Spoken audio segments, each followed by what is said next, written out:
हाँ भाई, फिर से आ गए। पीछा नहीं छोड़ोगे? पूरा टॉपिक करके मानोगे? इसके अंदर हम पढ़ने वाले हैं, इस वीडियो के अंदर टेंजेंट के बारे में कुछ कंसेप्ट्स करने के बाद फिर हम काफी सारे क्वेश्चंस प्रैक्टिस करेंगे, ठीक है। और फिर टेंजेंट्स के ऊपर जो बचते हुए कंसेप्ट है वो अगली वीडियो के अंदर करेंगे, ठीक है। और आगे बढ़ने से पहले एक छोटी सी बात बताने का मेरा दिल कर रहा है कि जो अपना क्वांट्स आप पढ़ रहे हो या फिर जो मैथ्स जो सब्जेक्ट मैं आपको पढ़ा रहा हूँ, कि इस सब्जेक्ट के लिए एक छोटा सा ओवरव्यू मैं देना चाह रहा हूँ। अभी मेरे माइंड में आ रहा है कि अगर आप ये तो जानना चाहते ही हो कि सर फुल मार्क्स कैसे आएंगे, वो मैं आपको बता रहा हूँ, ठीक है। और बेसिक सी स्टेप बताऊंगा, बहुत ज्यादा स्टेप नहीं बताऊंगा। आप ये तो जानना चाहते ही हो कि सर कुछ स्टेप्स बता दो कि भाई ऐसे ऐसे कर ले, ऐसे नजर रख अपने सब्जेक्ट पर, अपने सब्जेक्ट को ऐसे कवर कर। तो आपने करना क्या है, कुछ स्टेप्स करनी है। सबसे पहली स्टेप क्या है? सबसे पहली स्टेप है कि आपने कंसेप्ट सीखने हैं। कंसेप्ट आप कहाँ से सीखोगे? कंसेप्ट आप सीखोगे क्लासेस से, जो कि आप मेरी वीडियो देख रहे हो यहाँ से। और उसके बाद ये कंसेप्ट जो हैं ये हमने एग्जाम के अंदर यूज करने हैं। तो एग्जाम के अंदर यूज करने हैं तो हमें याद रहने चाहिए। और याद कैसे रहते हैं? तभी याद रहेंगे जब ये बार बार हमारी आंखों के सामने से निकलेंगे, बार बार हम इन्हें पढ़ेंगे। तो उसके लिए आपने करना क्या है? उसके लिए आपने नोट्स बनाने हैं, ठीक है। तो अब जो मेरी वीडियोस देख रहे हो, ये वीडियो देखो, वहां से आपको कंसेप्ट सीखने को मिलेंगे। पूरी पूरी क्लास इत्मीनान से देखिए, फुल अटेंशन के साथ देखिए। बीच में जब आपका दिल करे कि रुक कर कुछ मैं सोचूं, तो वीडियो को पॉज करके रुक कर सोचिए। जल्दबाजी मत कीजिए। कई बार स्टूडेंट ऐसे जल्दबाजी करते हैं कि मैं निपटा देता हूँ सिलेबस को, 3 महीने में इसको निपटा देता हूँ, फिर ये कर लूंगा, फिर ये कर लूंगा। आपको नौकरी एक बार चाहिए, एक बार चाहिए नौकरी। तो एक बार तसल्ली से जोर लगाना पड़ेगा, एक बार वक्त भी देना पड़ेगा, एक बार एनर्जी भी देनी पड़ेगी, सब कुछ देना पड़ेगा, ठीक है। तो जल्दबाजी मत कीजिए, इत्मीनान से क्लासेस को देखिए, साथ में आप नोट्स बनाइए और स्ट्रक्चर्ड नोट्स बनाइए। पहली बार जो आपके नोट्स बनेंगे, जो आपके नोट्स फर्स्ट टाइम बनेंगे, उसके बाद जब आप दोबारा से पढ़ोगे, क्वेश्चंस को अटेम्प्ट करोगे, तो क्या होएगा, इन नोट्स को अपग्रेड करने का आपका दिल करेगा। पहली बार जो नोट्स बन गए सिर्फ वैसे नहीं रखने, उनको अपग्रेड कर लेना, ठीक है। पेन से कुछ एक्स्ट्रा चीजें लिखने को दिल करेगा, कुछ चीजें कम करने को दिल करेगा, ठीक है। तो आपने क्लासेस देख ली, आपने नोट्स कर लिए, उसके बाद सेकंड चीज आ जाती है जी प्रैक्टिस।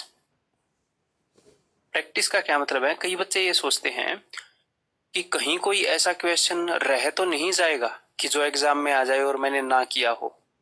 देखो, आप दुनिया के सारे क्वेश्चंस नहीं कर सकते कि एग्जाम में आने से पहले सारे क्वेश्चंस करके चले जाओ, ठीक है। आपको 30% टू 40% क्वेश्चन नए ही मिलेंगे। अब आप बोलोगे अरे सर, आपने तो दिल बैठा दिया, इतना पढ़ने के बाद भी नए मिलेंगे। अब एक कंसेप्ट नए नहीं मिलेंगे, कुछ ना कुछ बनावट, कुछ ना कुछ अलग है। मतलब आप समझ रहे हो, वो डरने की बात नहीं है। आपको हो सकता है लगेंगे नए, कंसेप्ट वही होंगे, कंसेप्ट एक भी नया नहीं होएगा, ठीक है। अपने दिल के अंदर इतनी तसल्ली रखो। तो क्या होएगा? प्रैक्टिस का मतलब क्या है? प्रैक्टिस का मतलब होता है कि सेम चीज को बार बार करो मैथ्स के अंदर। तो बहुत सारे नए क्वेश्चंस के पीछे मत भागो। और मैंने आपको जो मटेरियल दिया है दोस्त, उसके बाद कोई गुंजाइश रहती नहीं है आपके लिए नए क्वेश्चंस के लिए भागने के लिए। नंबर 1 तो है। तो आपने करना क्या है? प्रैक्टिस का मतलब है उसी को रिपीट करना, ताकि आप सेम सिचुएशन में से बार बार जाओ, बार बार जाओ, बार बार जाओ। जब भी आप सेम सिचुएशन में से बार बार जाओगे तो हर एक बार कुछ ना कुछ नया सीखने को मिलेगा। हो सकता है हर एक क्वेश्चन में ना मिले, लेकिन ओवरऑल सीखने को मिलेगा। तो आपने करना क्या है? क्लासेस देख ली, उसके बाद अपना जो स्टडी मटेरियल है उसमें से आपने करना क्या है, क्वेश्चन नंबर 1 से हर एक एक्सरसाइज लगाते रहना है, लगाते रहना है, ठीक है। लेकिन होगा क्या, मान लो आपके 20 टॉपिक्स हैं, सपोज आपके 20 टॉपिक्स हैं।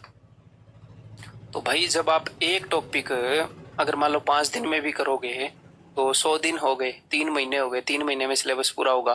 तो जो स्टार्टिंग में जो टॉपिक किया था उसके अंदर वो एक्सपर्टनेस नहीं रहेगी, बातें उतनी ताजा याद नहीं रहेंगी, वो तो आप भूल जाओगे।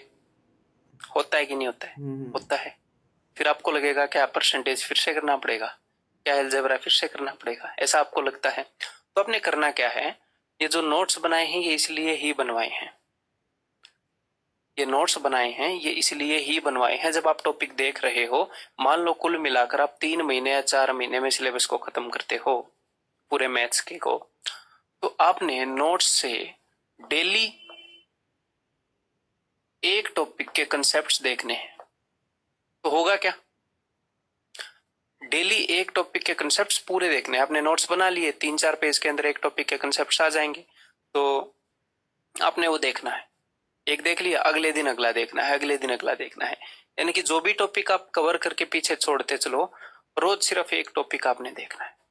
स्टार्टिंग में आप ये कर सकते हो कि आपने एक टॉपिक कवर कर लिया, तो उसके बाद अगले टॉपिक पर चले गए। ये आपका टॉपिक 1 है, ये टॉपिक 2 है, ये टॉपिक 3 है, ये टॉपिक 4 है। जब आपने 1 कवर कर लिया और 2 के ऊपर आप चल रहे हो, तो 1 को रिवाइज कर लिया। 2 के ऊपर 5 दिन चलो, तो टॉपिक नंबर 1 को 5 दिन रिवाइज करते रहो, क्योंकि आपके पास कुछ और तो है नहीं रिवाइज करने के लिए। जब आप टॉपिक नंबर 3 करो, तो 1 और 2 को रिवाइज करते रहो, 5-7 दिन, 1 दिन, 2 दिन, जितने दिन भी आप टॉपिक 3 को पढ़ो। जब टॉपिक 4 पढ़ो, तो 1, 2, 3 को रिवाइज करते रहो। फिर क्या होएगा, जब आपके मान लो 10-12 टॉपिक पूरे हो गए, तो रोज आप रोज सारे टॉपिक्स को रिवाइज ना करो, क्योंकि बाकी सब्जेक्ट्स भी होते हैं। बट मान लो मंडे को एक दिन ये कर लिया, ट्यूसडे को ये कर लिया, वेडनेसडे को, थर्सडे को, मतलब आपने वार नहीं रखने हैं। आप मैथ्स को करते रहो, एक दिन ये, एक दिन ये, एक दिन ये, एक दिन ये, आपका पूरा कंप्लीट हो गया। आप सिर्फ प्रैक्टिस कर रहे हो, क्वेश्चंस को बार बार कर रहे हो, लेकिन फिर भी एक साइकिल चलती रहे। इसमें बोर होने के भी चांसेस है। कई स्टूडेंट को ये लग जाता है कि अब तो यार ये मेरी टिप्स पर हो गया है, अब इसको क्यों। देखो आप कितनी परफेक्ट स्टेज पर पहुंच गए हो, आपकी टिप्स पर टॉपिक है। अब अगर आप छोड़ोगे, देखो या तो आप ऊपर जा सकते हो या आप नीचे जा सकते हो, सेम जगह नहीं रहोगे। अगर रोज रूटीन में रहे तो आप ऊपर जाते रहोगे, छोड़ दिया तो नीचे चले जाओगे।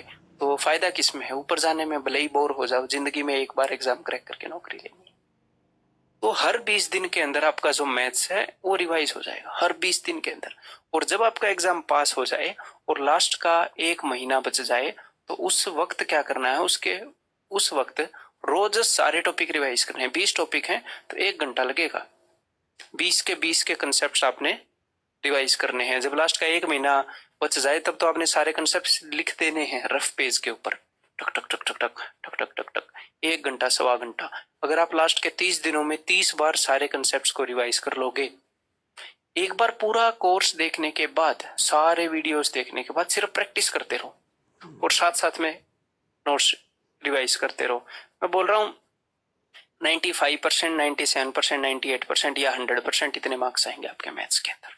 ये सिंपल सी स्टेप्स मैंने बताई हैं। इसके अलावा और कुछ नहीं बचता। इसके अलावा बचती है सिर्फ एक चीज, वो होती है जी आपकी अटेम्प्टिंग स्ट्रेटेजी, कि आप पेपर में कैसे अटेम्प्ट करते हो। मान लो आपने सब कुछ कर लिया, लेकिन पेपर में जाकर जो 1 या 2 सवाल आपको नहीं आ रहे थे या स्ट्राइक नहीं कर रहे थे। कई बार क्या होता है, फर्स्ट राउंड में जब हम क्वेश्चंस को करने जाते हैं तो स्ट्राइक नहीं होते, हमने छोड़ दिया। दूसरे राउंड में आए तो तुरंत स्ट्राइक हो गई। लेकिन कुछ बंदे क्या करेंगे, फर्स्ट राउंड में ही पीछे पड़ जाएंगे उसको छोड़ेंगे नहीं।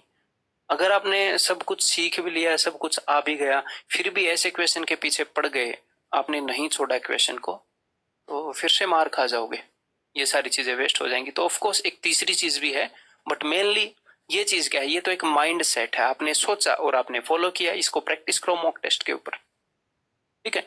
ये चीज है जो मतलब काफी लंबे टाइम तक हमें करनी पड़ती है, ठीक है। तो चलिए हम अपने कंसेप्ट को स्टार्ट करते हैं। तो इस वीडियो के अंदर टेंजेंट के कुछ बेसिक कंसेप्ट्स मैं आपको बताने वाला हूं।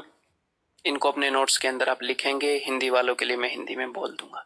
Number 1, a tangent is perpendicular to the line passing through the centre and the point of contact. तो सबसे पहले टेंजेंट होता क्या है, मैं आपको पहले बता चुका हूं।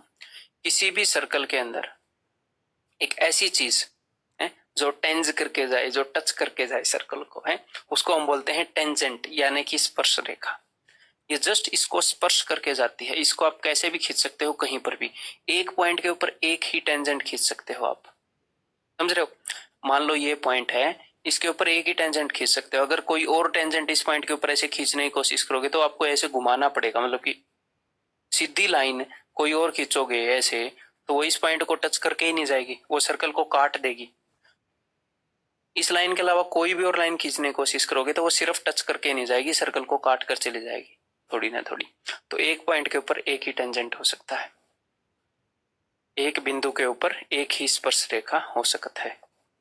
अब ये जो पॉइंट है, ये मैंने क्या बोला, ये पॉइंट मैंने ये बोला है a tangent is perpendicular to the line passing through the centre and the point of contact. ये सेंटर है और ये पॉइंट ऑफ कॉन्टेक्ट है जहां पर इसने इसको टच किया। ये थोड़ा सा मैंने टेढ़ा कर दिया, कोई नहीं, डजंट मैटर, आप समझते हो ये चीजें, ठीक है। तो सेंटर से और पॉइंट ऑफ कांटेक्ट से पास होने वाली जो लाइन है वो टेंजेंट के हमेशा परपेंडिकुलर होती है। तो इसका प्रूफ बताऊं आपको, एक इंट्यूटिव सा प्रूफ बताता हूं, मजेदार प्रूफ बताता हूं, मैथमेटिकल बोरिंग प्रूफ नहीं करते हैं, ठीक है। देखो जरा, मेरे को एक बात बताओ, एक लाइन और एक पॉइंट के बीच में मिनिमम डिस्टेंस जो होगा वो कैसे कैलकुलेट करते हैं?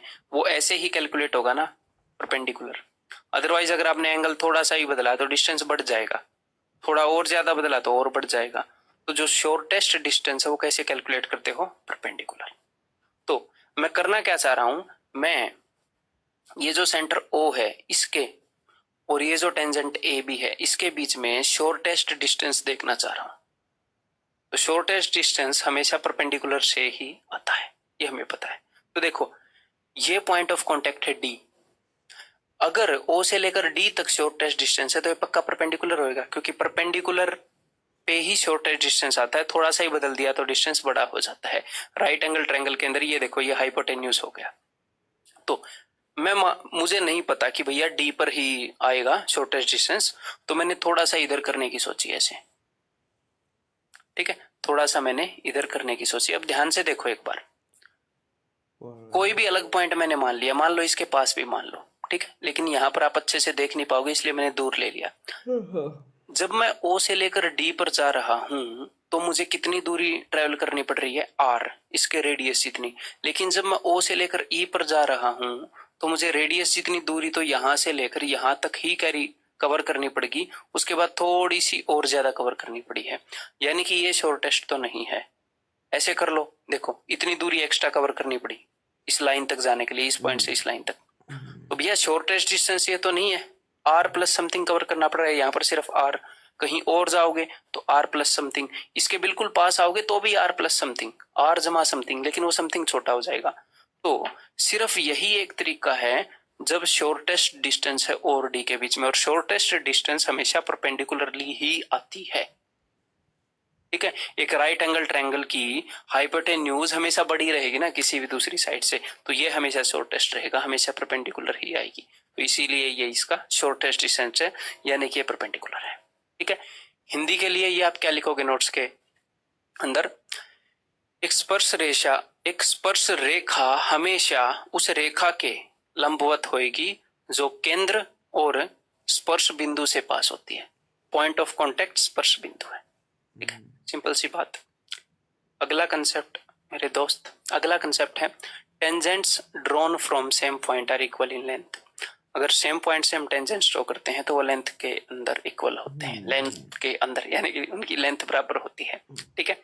तो ये मैं पहले प्रूव करवा चुका हूं आपको, तो एक बार खुद प्रूव कर दो, है मेरे भाई? थोड़ी सी शर्म बची है तो खुद प्रूव कर दो, क्योंकि पहले करवा चुका हूं। और अगर हो तुम अपने नेताओं की तरह बेशरम तो मेरा प्रूफ देख लेना। एक बार खुद प्रूव करो कि A B is equal to A C. तो सेंटर से अगर मैं पॉइंट ऑफ कांटेक्ट पर जाऊंगा तो ये परपेंडिकुलर होता है, बता चुका हूं। सेंटर से अगर पॉइंट ऑफ कांटेक्ट पर जाऊंगा तो ये परपेंडिकुलर होता है, बता चुका हूं। तो मैं कर क्या रहा हूं, मैं पॉइंट ए से इसको मिलाऊंगा अपने सेंटर O को। तो पहले मैं ये प्रूव कर चुका हूं कि ऊपर वाली ट्रायंगल और नीचे वाली ट्रायंगल कॉन्ग्रुएंट है। कॉन्ग्रुएंसी के टाइम पर ये चीज मैंने आपको प्रूव करवाई थी। ये दोनों कॉन्ग्रुएंट प्रूव हो गई तो जो कोरस्पॉन्डिंग पार्ट है वो इक्वल हो गए। इनको कॉन्ग्रुएंट प्रूव करो। दोनों ट्रायंगल के अंदर राइट एंगल है, आप बोलोगे जी हाँ है। ट्रायंगल BOA और COA के अंदर राइट एंगल तो है। दोनों का हाइपोटेन्यूज कॉमन है 90 के सामने वाला, आप बोलोगे जी हाँ कॉमन है, सेम ही है। और दोनों की एक और साइड है जो इक्वल है, क्यों? क्योंकि OB और OC दोनों रेडियस हैं। तो right angle hypotenuse side RHS से दोनों कॉन्ग्रुएंट हो गई, आप बोलोगे जी कॉन्ग्रुएंट हो गई। तो यानी कि कोरस्पॉन्डिंग पार्ट है वो क्या हो गई, वो इक्वल हो गई। कौन कौन सी ट्रायंगल कॉन्ग्रुएंट हुई? ABO कॉन्ग्रुएंट हुई है A 90 वाला, फिर ये सेंटर वाला, A 90 वाला और सेंटर वाला ACO के। तो इनके जो कोरस्पॉन्डिंग पार्ट है दोनों कॉन्ग्रुएंट होगी। कोरस्पॉन्डिंग पार्ट डायरेक्टली दिख रहे हैं हमें, यहाँ से मिलाने की जरूरत नहीं है कि A B is equal to A C, A B is equal to A C, इतनी समझ हो गई होगी कि खुद दिख रहे होंगे डायरेक्टली, ठीक है। तो जो ए बी है वो ए सी के बराबर है। तो यहाँ पर आपका एक पॉइंट कवर हो गया कि एक पॉइंट से जब हम टेंजेंट खींचते हैं दो किसी भी सर्कल के ऊपर, तो हमेशा दोनों टेंजेंट बराबर होंगे। Tangents from same point are equal. एक बिंदु से खींचे गए स्पर्श रेखा बराबर होते हैं, ठीक है। अब इसके अलावा यहाँ पर कुछ और बातें भी देखने योग्य हैं जो आपके एग्जाम के अंदर काम आएंगी, आगे क्वेश्चंस के अंदर काम आएंगी। क्या ये दोनों कॉन्ग्रुएंट हो गई है तो ये वाला एंगल और ये वाला एंगल भी इक्वल हो गए? आप बोलोगे जी हाँ इक्वल हो गए, कॉन्ग्रुएंट हो गई, कोरस्पॉन्डिंग पार्ट है, ठीक है। तो जब भी कोई भी सर्कल बने, जब भी आपने जिंदगी में हमेशा ये चीज याद रखनी है कि जब भी कोई भी सर्कल बने ऐसे, मैं पता नहीं क्या बोल रहा था ठीक है, जब भी किसी भी सर्कल को दो टेंजेंट खींचे जाएं और ऐसे करके ये दो ट्रायंगल बनाई जाएं, तो ये हमेशा कॉन्ग्रुएंट होती है, ये ध्यान रखना, ठीक है। ये वाला एंगल इसके इक्वल होता है, ये वाला एंगल इसके इक्वल होता है, ये सारी चीजें आपने ध्यान रखनी है। अगर ये एंगल अल्फा है तो ये एंगल भी अल्फा है। कई बार ये चीजें काम आती हैं कि ये दोनों इक्वल हैं, ये दोनों इक्वल हैं, तो बार बार हम प्रूफ थोड़ी करेंगे, है। तो सिर्फ ये याद नहीं रखना कि भैया ये जो टेंजेंट हैं ये इक्वल होते हैं, ये भी याद रखना है कि ये जो लाइन है ये एंगल बाइसेक्टर का काम कर रही है, ये दोनों एंगल भी इक्वल है, ये दोनों एंगल भी इक्वल है, ठीक है। ये बातें भी याद रखोगे तो मजा आ जाएगा। देन अगला पॉइंट जो मैं आपको बताने वाला हूं that is alternate segment theorem, ठीक है। बहुत ही इजी चीज है, इजीली आप प्रूव कर लोगे। ये एक सर्कल है, ये इसका सेंटर है। इस सर्कल के अंदर दो चीजें हैं इस सर्कल के साथ, एक तो टेंजेंट है और एक कोर्ड है। मस्त बनी है टेंजेंट, जी हाँ मस्त बनी है। तो एक टेंजेंट और एक कोर्ड के बीच में जो एंगल बनता है उनकी रिलेशन होता है ऑल्टरनेट सेगमेंट थ्योरम। अब ध्यान से मेरी बात को सुनिएगा, फिर आप कभी भी नहीं भूलेंगे, कोई टेंशन नहीं होगी लाइफ में, ठीक है। ए बी एक टेंजेंट है और जहां पर ये इस सर्कल को टच कर रहा है वहीं पर से एक कॉर्ड खींची गई है सी डी, वहीं से एक कॉर्ड खींची गई है क्या, सी डी, ठीक है, जहां पर टेंजेंट सर्कल को टच कर रहा है। तो इस कॉर्ड, अब मेरी बात को ध्यान से सुनिएगा, ये थ्योरम क्या कहता है, अगर ऐसी सिचुएशन हो तो ये थ्योरम कहता है कि कॉर्ड और टेंजेंट के बीच में, जीवा और स्पर्श रेखा के बीच में जो भी कोण है एग्जैक्टली वैसा ही कोण ये कॉर्ड बनाएगी ऑल्टरनेट सेगमेंट में। कोई भी एक कॉर्ड एक सर्कल को दो सेगमेंट में बांट देती है, ये छोटे वाला सेगमेंट है, ये बड़े वाला सेगमेंट है, ये है। तो अगर इधर एंगल बन रहा है तो इधर वाला सेगमेंट तो यही हो गया, दूसरे वाला सेगमेंट वो है। तो अगर एक कॉर्ड और एक टेंजेंट इधर थीटा बना रहे हैं तो ऑल्टरनेट सेगमेंट में कॉर्ड वही एंगल बनाएगी थीटा। कहीं पर भी बनवा लो, वो तो है ही, ऑफ कोर्स है। अगर इस कॉर्ड ने यहाँ पर थीटा बनाया तो यहाँ पर भी थीटा बनाएगा, ये मैं पहले आपको बता चुका हूँ, ठीक है। तो यहाँ पर थीटा बनाया कॉर्ड ने और एंगल ने, तो ऑल्टरनेट सेगमेंट के अंदर थीटा ही बनाएगी। तो इसको दूसरे वे से भी रिप्रेजेंट कर सकते हैं, या वहां पर थीटा बनाया, यहां पर कौन सा एंगल बनाया वो भी देख लेते हैं। तो इसको छोटा सा मैं ऐसे भी रिप्रेजेंट कर देता हूं, ये सर्कल है, ये टेंजेंट है, ये कॉर्ड है, ठीक है। तो एक कॉर्ड और टेंजेंट जो भी आपस में एंगल बनाएंगे, कॉर्ड ऑल्टरनेट सेगमेंट में, अब की बार एंगल यहां बन रहा है तो दूसरे वाले सेगमेंट में, यानी कि कॉर्ड यहां पर वही एंगल बनाएगी, यहां पर जो एंगल बनेगा दैट इज अल्फा। समझ में आ गई बात। कॉर्ड और टेंजेंट के बीच में जो एंगल होगा दूसरे वाले सेगमेंट में जाना है, वहां पर कॉर्ड अल्फा बनाएगी सरकमफ्रेंस के ऊपर, ध्यान रखिएगा सरकमफ्रेंस पर। कॉर्ड और टेंजेंट के बीच में जो एंगल है कॉर्ड दूसरे सेगमेंट में सरकमफ्रेंस पर वही एंगल बनाएगी। अब आपने करना क्या है दोस्त, इसको प्रूव करना है। इजीली प्रूव कर सकते हो, not a big deal, try करो। फिर मैं स्टार्ट कर देता हूं। देखो भाई, सिंपली ये करना है कि सेंटर से इनको ज्वाइन कर देना है, आपका काम हो जाएगा, ठीक है। तो हमें एक बात पता है कि ये जो पूरा एंगल होता है, ये पूरा एंगल होता है 90। पता है कि नहीं पता है, अभी आपको बताया। सेंटर से अगर आप पॉइंट ऑफ कांटेक्ट पर लाइन मारोगे तो टेंजेंट के परपेंडिकुलर होएगी, ठीक है। तो ये पूरा एंगल अगर 90 है, 90 में से थीटा यहाँ पर है, तो ये बच गया 90 माइनस थीटा। आप बोलोगे जी हाँ बिल्कुल, और ये भी हो गया 90 माइनस थीटा। काहे हो गया 90 माइनस थीटा, बिकॉज ये वो है आइसोस्केलस ट्रायंगल है, समबाहु त्रिभुज है, दोनों रेडियस है, जी हाँ। तो ये वाला एंगल क्या हो जाएगा, ये वाला एंगल हो जाएगा 180 माइनस ये दोनों, इन दोनों का सम कितना है, इन दोनों का सम है 180 minus 2 theta, 90 minus theta plus 90 minus theta 180 minus 2 theta, तो ये 2 थीटा हो जाएगा। अगर इस आर्क ने, अगर इस चाप ने सेंटर पर 2 थीटा बनाया तो यहाँ पर थीटा बनाएगा, सिंपल। ठीक है, तो यहाँ पर थीटा से शुरुआत की थी, यहाँ पर थीटा पे हम एंड हो गए, तो चीज प्रूव हो गई। अब ऑल्टरनेट सेगमेंट थ्योरम और ये जितनी भी चीजें मैंने आपको बताई है, ऑल्टरनेट सेगमेंट थ्योरम मैं आपको पहले ही बता चुका था, बट वहां पर सिर्फ मैंने आपको स्टेट किया था, प्रूव नहीं किया था, क्वेश्चंस नहीं करवाए थे। तो यहाँ पर इसके ऊपर क्वेश्चंस भी करेंगे। ठीक है, तो हम स्टार्ट करते हैं क्वेश्चंस। आपने करना ये है कि मैंने इजी क्वेश्चंस, मॉडरेट क्वेश्चंस, बढ़िया लेवल के क्वेश्चंस, सारे क्वेश्चन अरेंज करके आपके लिए लिए हैं ताकि रियल लर्निंग हो। तो आपका काम ये है दोस्त कि मेरे बताने से पहले आप उनको करो, अच्छा उसके ऊपर वक्त दो, फिर मेरा सॉल्यूशन देखो और फिर सोचो कि अच्छा ये था। एक बार फिर देखो सॉल्यूशन को, मतलब कि वीडियो को नहीं।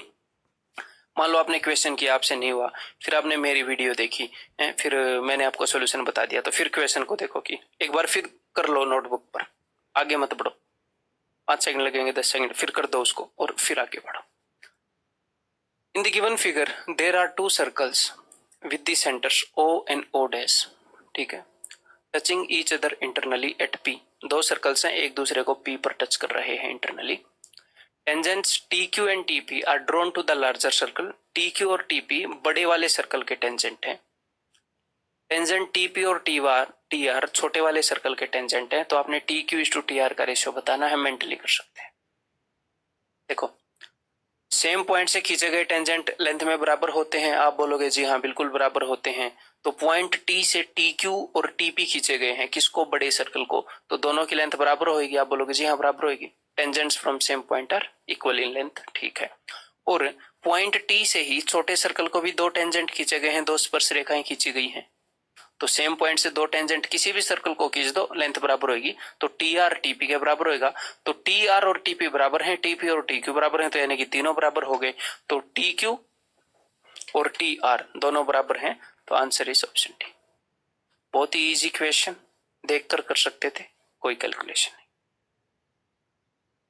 ये बताइए, क्वाड्रिलेटरल ABCD सर्कमस्क्राइब से सर्कल, ठीक है, एक सर्कल के चारों तरफ एक क्वाड्रिलेटरल है।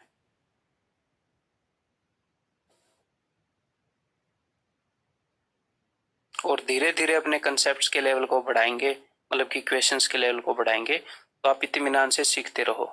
क्वेश्चन के लेवल्स की टेंशन ली और मेरे को पता चला, तो घर पे आके आपके पेरेंट्स से शिकायत करके, पेरेंट्स के साथ मिलके चप्पल लगवाऊंगा आपको, क्योंकि वो टेंशन मेरी है। ठीक है, वो काम अपना है, अपना काम करो, दूसरों के काम में नाक मत अड़ाओ। ठीक है, हाँ, तुम अपना सॉल्यूशन करो। देखो, क्वाड्रिलेटरल ABCD सर्कमस्क्राइब से सर्कल, इसके बाहर एक चतुर्भुज है और AB इज इक्वल टू 6, ये जो पूरा AB है ये 6 है, ठीक है। CD is equal to 5, CD 5 है, AD is equal to 7, AD 7 है।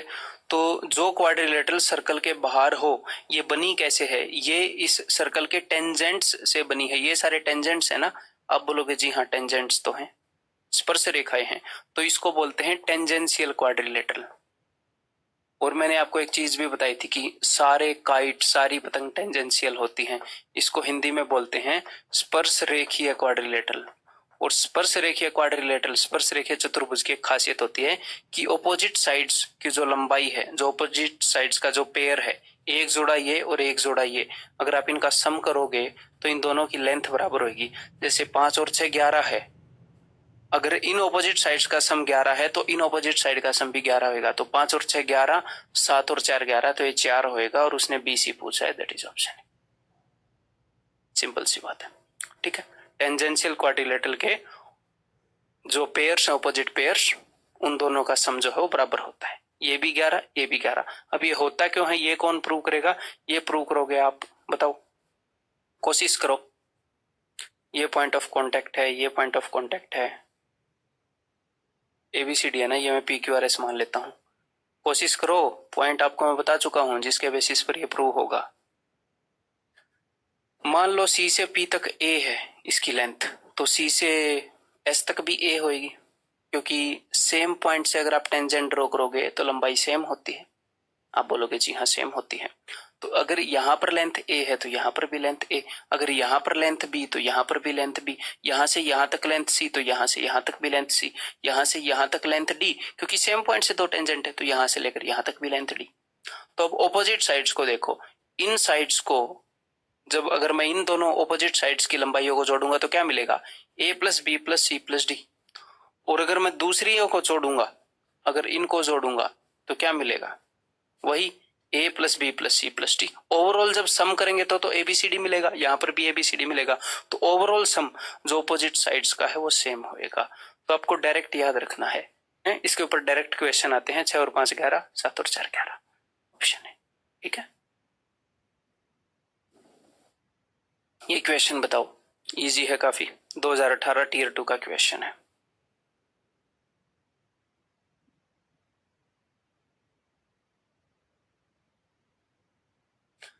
The circle is inscribed in a quadrilateral. एक quadrilateral है ABCD, touching AB, BC, CD and AD at point PQ, RS respectively, and angle B is 90. Angle B 90 है, ये अपनी quadrilateral है। ठीक है, ये हो गई भाई, मान लो ये quadrilateral है। ठीक है, क्या नाम है, ABCD।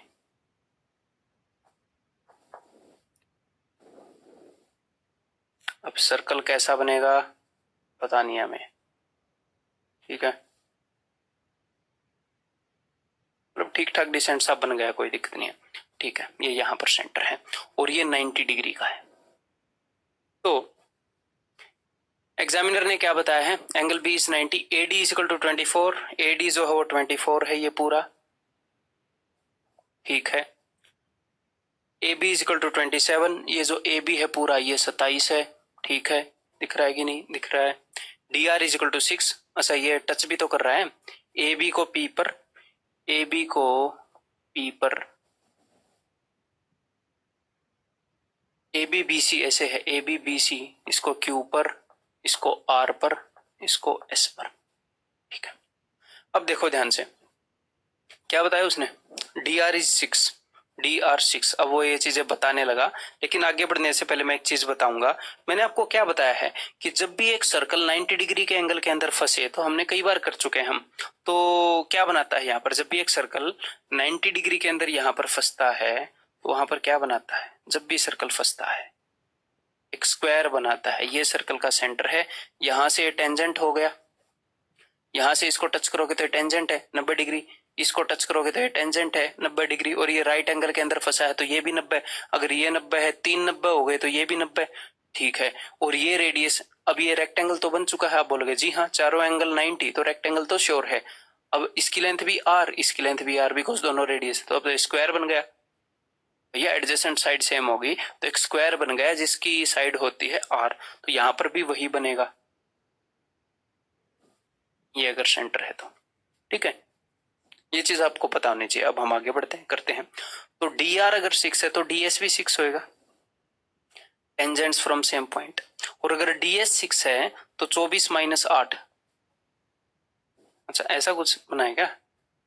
ई आंसर तो ना ही आया था जब हमने क्वेश्चन को इंक्लूड किया।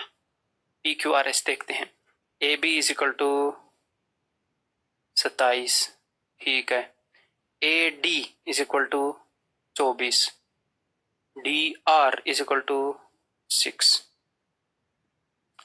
18 ही आ रहा है।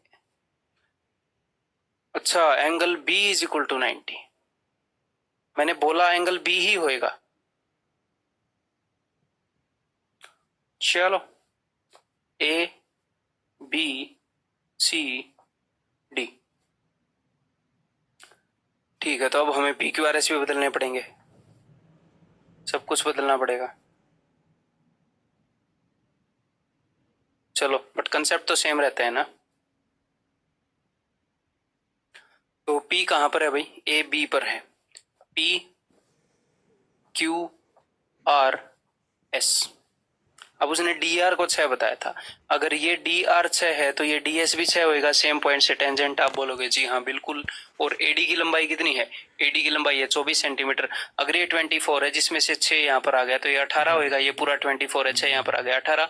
अगर ये 18 है तो ये भी 18, ठीक है, और उसने ए बी की लंबाई बताई है 27, यहां से लेकर यहां तक ये 27 है, 27 में से 8 गए 9, और यहाँ पर क्या बनता है एक स्क्वायर, आपको पता होना चाहिए, ये पता होना चाहिए अब आपको आगे से। ठीक है, तो ये 9 आ गया, तो आपको पता है अंदर एक वो स्क्वायर बना है जिसकी साइड रेडियस के बराबर है, तो रेडियस इज 9। हाँ, अब उसने पूछा क्या, उसने पूछा सरकमफ्रेंस, बोले तो 2 पाई आर, यानी कि 2 इंटू पाई इंटू 9, 9 दूनी 18 पाई, दैट इज ऑप्शन बी। ठीक है, इस क्वेश्चन को करिए। To circles touch each other at point x, A common tangent touch them eight two distinct points. तो दो सर्कल हैं जो एक दूसरे को टच करते हैं। तो देखो, अब दो तरीके से कॉमन टेंजेंट बनाए जा सकते हैं यहाँ पर। एक तो कॉमन टेंजेंट बन सकता है यहाँ पर, कॉमन टेंजेंट का मतलब क्या है, एक ऐसा टेंजेंट जो दोनों के लिए कॉमन हो, जो उभयनिष्ठ हो। ठीक है, तो ये भी तो दोनों के लिए टेंजेंट है, लेकिन ये जो कॉमन टेंजेंट है ये एक ही पॉइंट पर टच करेगा। इन्होंने क्या बोला है, इन्होंने बोला है common tangent touch them eight two distinct point, यानी कि ये वाला या फिर ये वाला कॉमन टेंजेंट बनाया है। अगर वो ये बोल रहे हैं ना 2 पॉइंट पर टच कर रहा है तो ठीक है। ठीक है भाई, 2 पॉइंट पर टच कर रहा है, दोनों सर्कल एक दूसरे को एक्स पर टच कर रहे थे। Touch them at 2 points Y and Z, ये वाई है और ये जेड है। ठीक है, और क्या बोले, इफ अनदर टेंजेंट, एक और टेंजेंट है पासिंग थ्रू एक्स, एक्स के थ्रू पास हो रहा है, कट्स वाई जेड एट ए, और वाई जेड को ए पर वो काट देता है। ठीक है, तो यहां से जो टेंजेंट पास होएगा ऐसे, ये ए है। ठीक है, then what is the value of Y Z, काफी इजी क्वेश्चन है। वाई जेड की वैल्यू क्या है, अगर एक्स ए की वैल्यू 16 है, बताओ, काफी इजी क्वेश्चन है, बहुत इजी है, मेंटली कर सकते हो, और इजी है इसलिए मैंने लिया है ताकि धीरे धीरे कंसेप्ट को बिल्डअप करें। देखो, पॉइंट ए लो, और सर्कल 1 जो है इसे देखो, सर्कल 1 के लिए ए एक पॉइंट है और इस पॉइंट से 2 टेंजेंट आए, आप बोलेंगे जी हाँ 2 टेंजेंट आए, तो सेम पॉइंट से 2 टेंजेंट आएंगे तो दोनों की लंबाई बराबर होगी। ठीक है, सर्कल 2 के लिए इस पॉइंट से 2 टेंजेंट आ रहे हैं, तो एक पॉइंट से अगर 2 टेंजेंट, 2 स्पर्श रेखा आएंगी तो इसकी और इसकी भी लंबाई बराबर होगी, आप बोलोगे जी हाँ होगी। ठीक है, तो देखो ये और ये तीनों बराबर हैं, और उसने क्या बताया, और उसने ये बताया कि एक्स ए, इसकी लंबाई 16 है, अगर इसकी लंबाई 16 तो इसकी भी 16 और इसकी भी 16, तो 16 16 32, आंसर इज ऑप्शन डी। ठीक है, वेरी वेरी सिंपल। ये बताओ भाई, बहुत सिंपल क्वेश्चन है, पुराने क्वेश्चन की तरह है, हिंट दे दी है मैंने। Two circles touch each other externally, इससे पिछले क्वेश्चन की तरह, touch each other externally at point A, दो सर्कल एक दूसरे को एक्सटर्नली पॉइंट ए पर टच कर रहे हैं। After having strict guidelines about social distancing, फिर भी ये एक दूसरे को एक पॉइंट ए पर टच कर रहे हैं। ठीक है, and P Q is a direct common tangent, एक सीधी उभयनिष्ठ स्पर्श रेखा है P Q, which touches the circle set P and Q, of course, then angle P A Q is equal to, तो एंगल पी ए क्यू क्या होएगा। अगर पिछला क्वेश्चन आपने किया है तो थोड़ी सी कंस्ट्रक्शन और सीधा आंसर, बस खत्म इसका खेल। तो देखो, हम करेंगे क्या, इस क्वेश्चन को सोल्व करने के लिए मैं एक और टेंजेंट ड्रॉ कर रहा हूं जो इस पॉइंट से पास होएगा। इस पॉइंट से जो पास होने वाला टेंजेंट है वो हमने मान लिया कि वो यहां पर काट कर जाता है इसको। ठीक है, मान लो वो जेड पर काट कर जाता है, तो जेड एक ऐसा पॉइंट है जहां से इस सर्कल के, ये जो सर्कल नंबर 1 है, इसके ऊपर 2 टेंजेंट ड्रॉ किए गए हैं, तो पी जेड और जेड ए दोनों बराबर होंगे, और जेड एक ऐसा पॉइंट है जिससे सर्कल नंबर 2 के ऊपर 2 टेंजेंट ड्रॉ किए गए हैं, तो सेम पॉइंट से टेंजेंट ड्रॉ करोगे तो बराबर होगी लेंथ।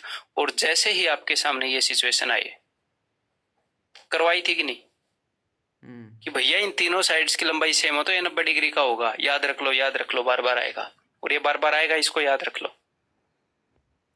ठीक है, क्लियर है।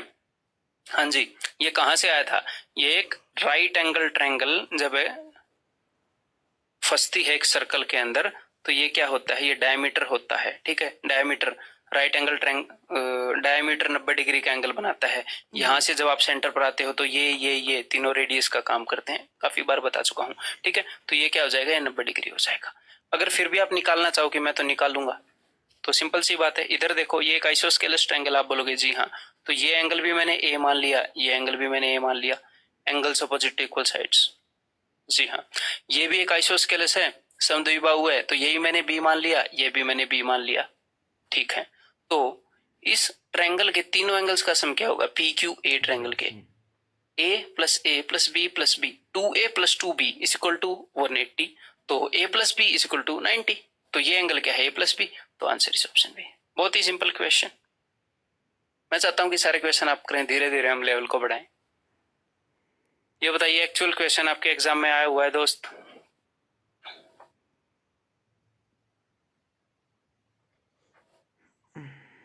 A circle inscribed in triangle P Q R. ठीक है, एक ट्रायंगल पी क्यू आर है जिसके अंदर एक सर्कल को रख दिया गया है।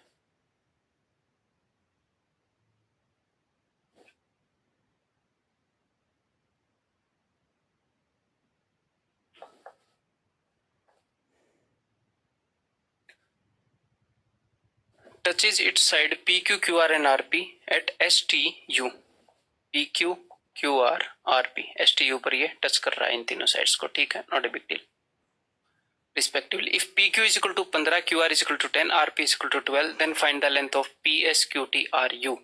तो एक बार कोशिश करो, हिंट दे देता हूं अगर आप एक बार ट्राई कर चुके हो तो।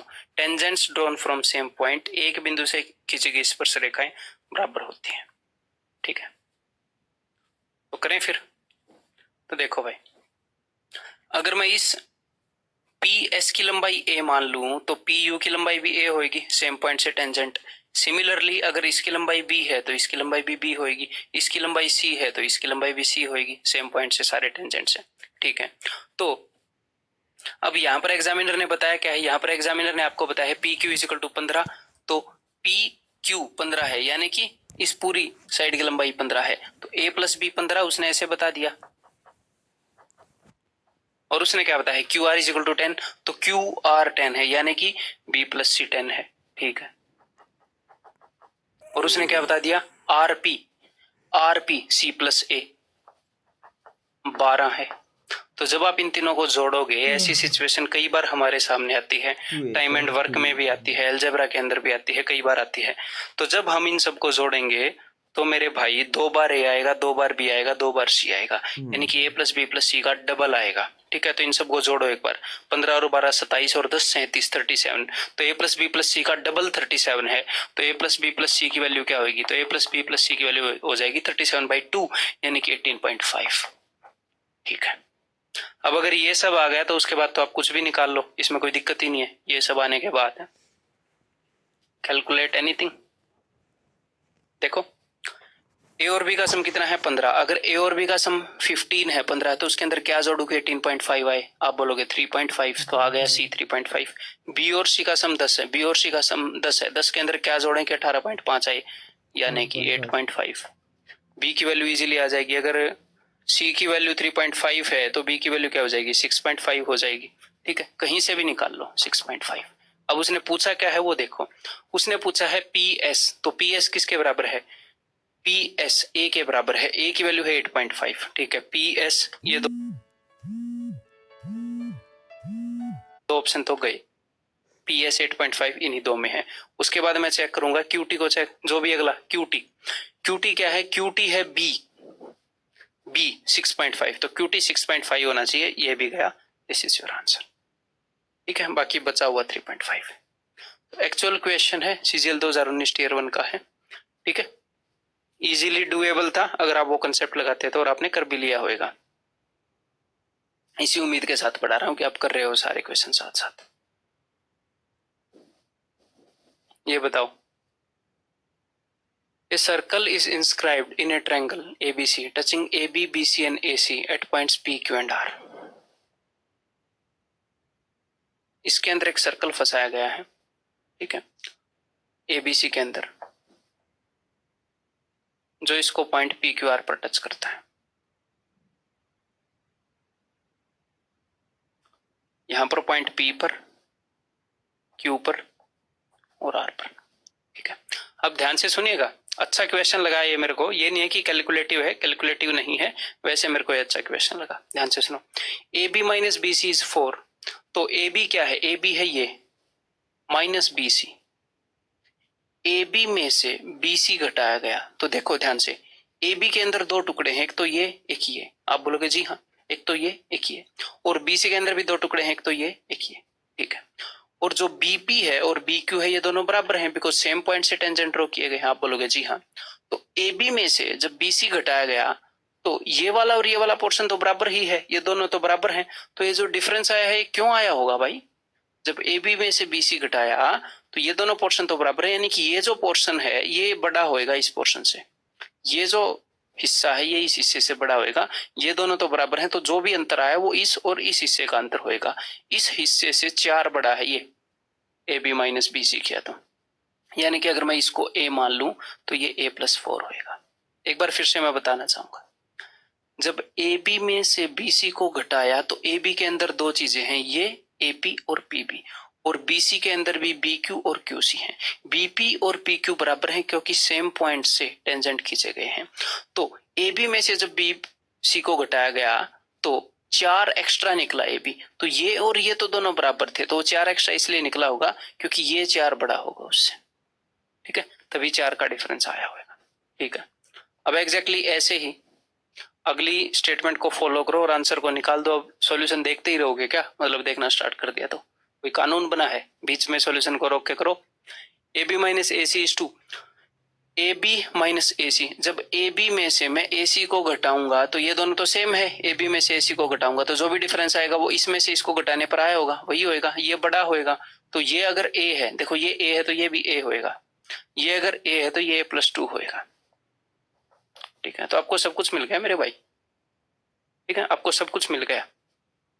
कभी कभी एग्जामिनर करता क्या है, कभी कभी एग्जामिनर ये करता है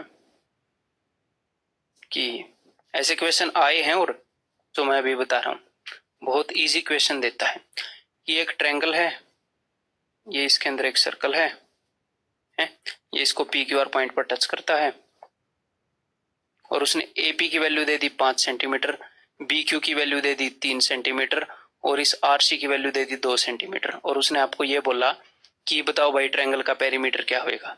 तो बताओ कितना सिंपल है। देखो ट्रायंगल के पेरीमीटर के अंदर दो तरह की चीजें आ रही हैं, दो चीजें आ रही हैं। डायरेक्ट क्वेश्चन पूछता है तो ये आपने रटना नहीं है, जो मैं आपको बताऊंगा कि उसको रट के बैठ जाओ, सिर्फ समझ लो कि बहुत इजी सिचुएशन है।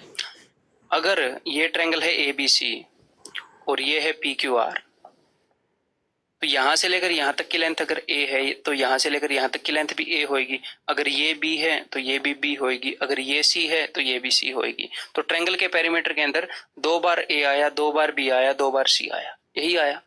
तो अगर आपको ट्रायंगल का पेरीमीटर जानना है या उसकी साइडों के बारे में जानना है तो सिर्फ आपको ए पता लग जाए, सिर्फ बी पता लग जाए और सिर्फ सी पता लग जाए। ये पता लग गया तो ये तो पता ही लग गया, ये भी सेम है, ये पता लग गया तो यही पता लग गया, ये पता लग गया तो यही पता लग गया, तो वो आपको ए बी सी दे देता है, तो आपने जोड़ के सिर्फ डबल करना है, ठीक है। उसने यहाँ पर यही किया है, ये दे दिया, यहाँ पर 5 है तो यहाँ पर भी 5 है, यहाँ पर 3 है तो यहाँ पर भी 3 है, यहाँ पर 2 है तो यहाँ पर भी 2 है, तो एग्जैक्टली उसने आपको आधी चीज दे दी, उसने सेमी पेरीमीटर दे दिया आपको, अर्ध परिमाप। तो 5 और 3 8 और 2 10, 10 इसका सेमी पेरीमीटर है, इसका पेरीमीटर 20 है, क्योंकि हर एक चीज ये 5 है तो ये भी 5, ये 2 तो ये 2, ये 3 तो ये 3, हर एक 3 2 बार आएगी, ठीक है। तो सिमिलरली यहां पर भी अगर ये a प्लस 4 है तो ये a प्लस 4 है, ये a प्लस 2 है तो ये a प्लस 2 है, ये a है तो ये a है। तो अगर आपने इसका पेरीमीटर निकालना है तो उन चीजों को देखो, ये चीजें रटनी नहीं है कि जोड़ के डबल कर दी मार खा जाओगे। आपको इस सिचुएशन के बारे में पता चल गया, हाँ बस उतना एनफ है, फिर क्वेश्चन को देखकर समझ कर करेंगे है?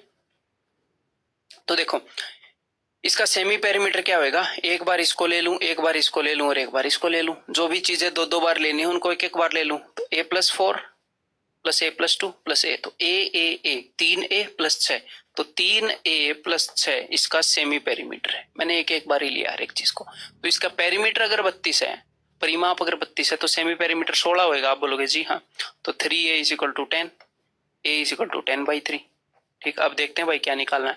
अब हमने निकालना है P B plus A R, भाई P B plus A R क्या होगा, तो पी बी तो ए प्लस 2 है, हाँ, और ए आर अगर ये a प्लस 4 है तो ये भी a प्लस 4 होएगा, आप बोलोगे जी हाँ। तो a plus 2 plus a plus 4 निकालना है, तो a plus A 2a plus 6, 2a plus 6, तो 2a यानी कि 20/3 प्लस 6 यानी कि 38/3। दैट्स इट, ये आपका आंसर है, ऑप्शन डी।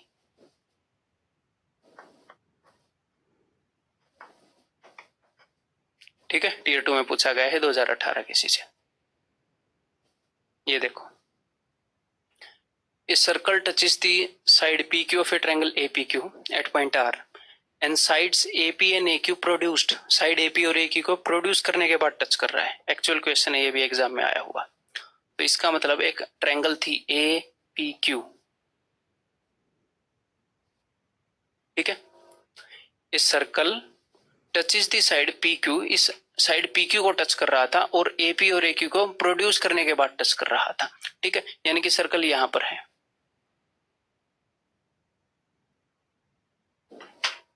टिक टाक बन गया, ठीक है। तो इसको कहां पर टच कर रहा है, इसको टच कर रहा है आर पर।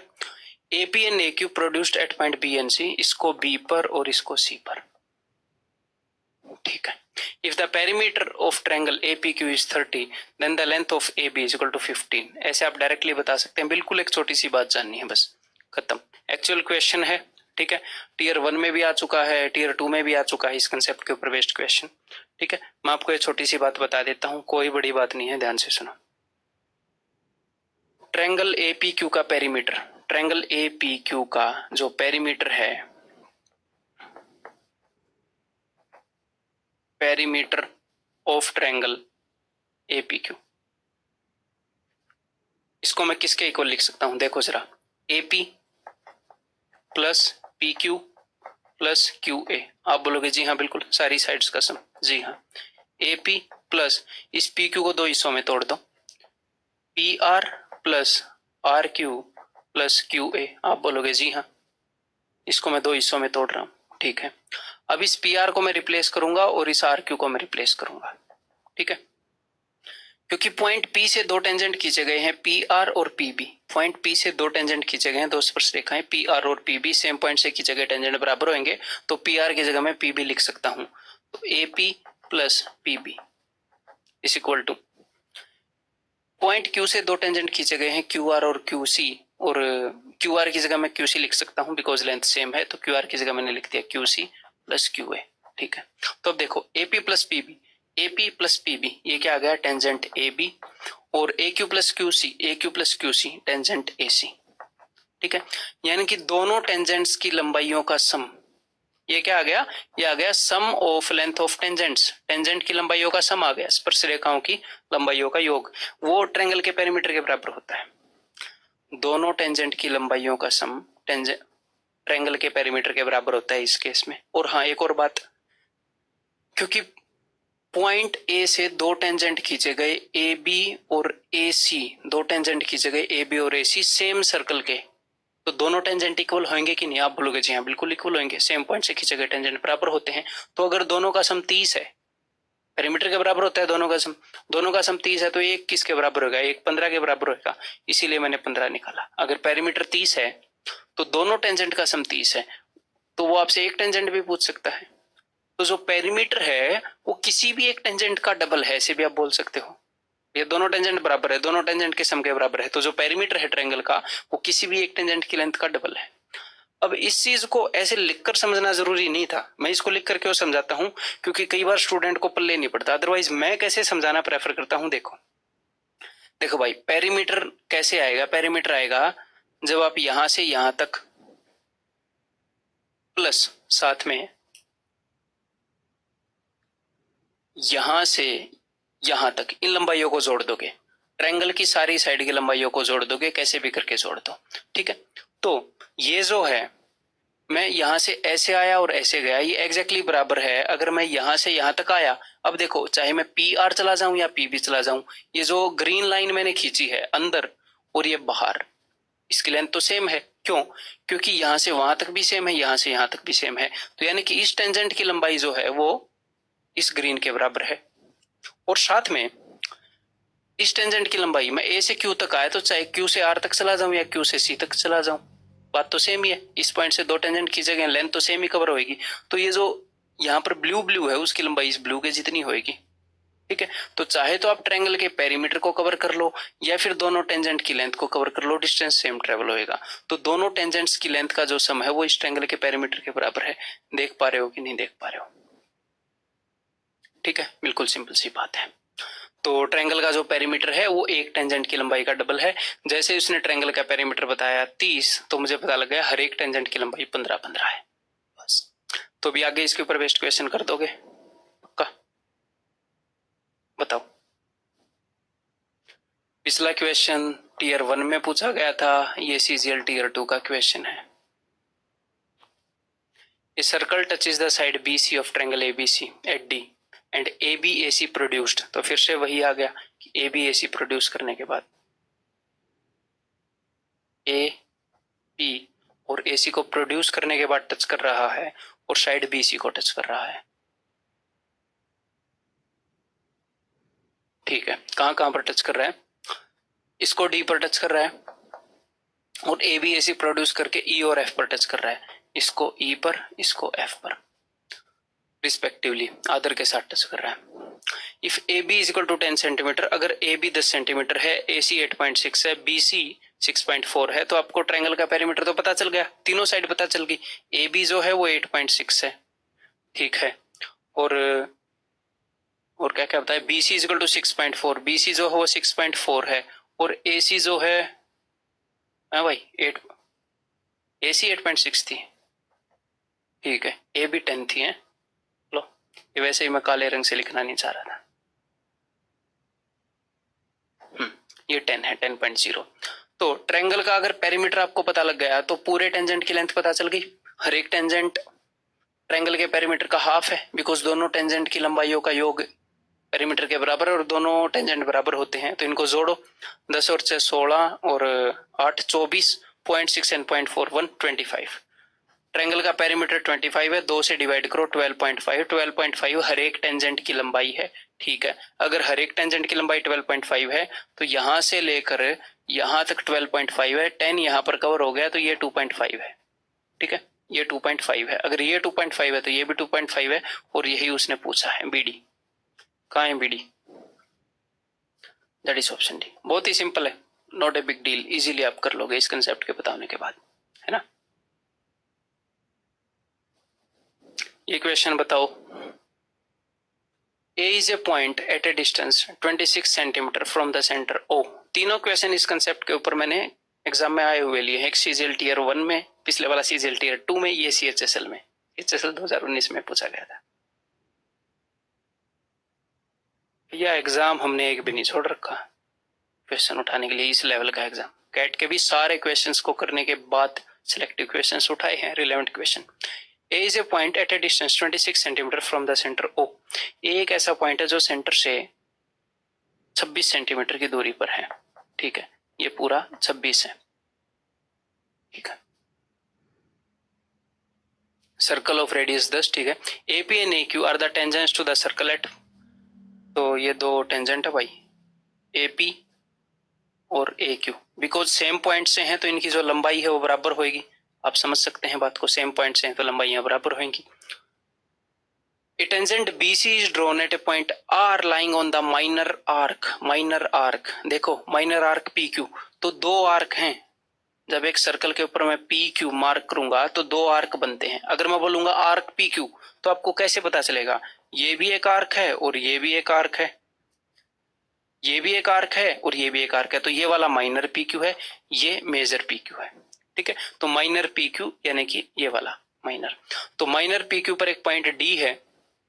ठीक है, BC एक टेंजेंट है तो इसको वहां पर टच करता है, तो ये मैंने टेंजेंट बना लिया, ये मान लो ये पॉइंट D है।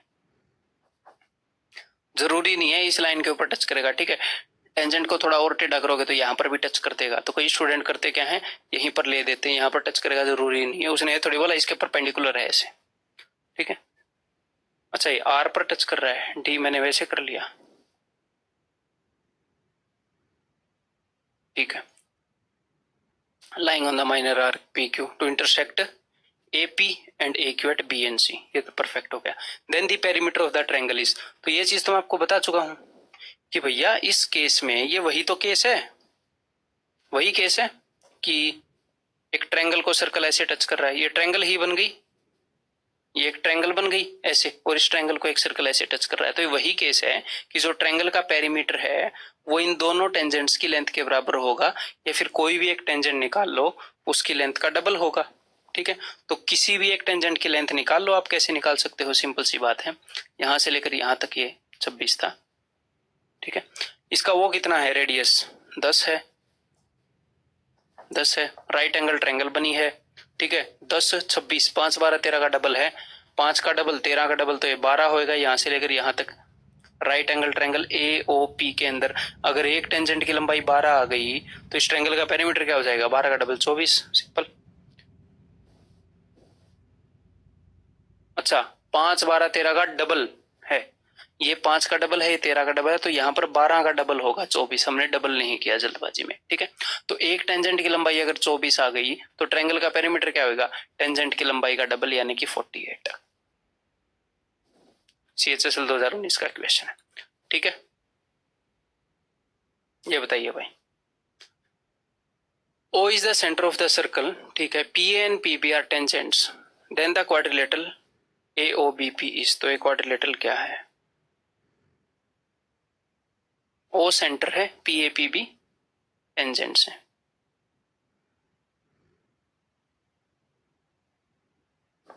PAPB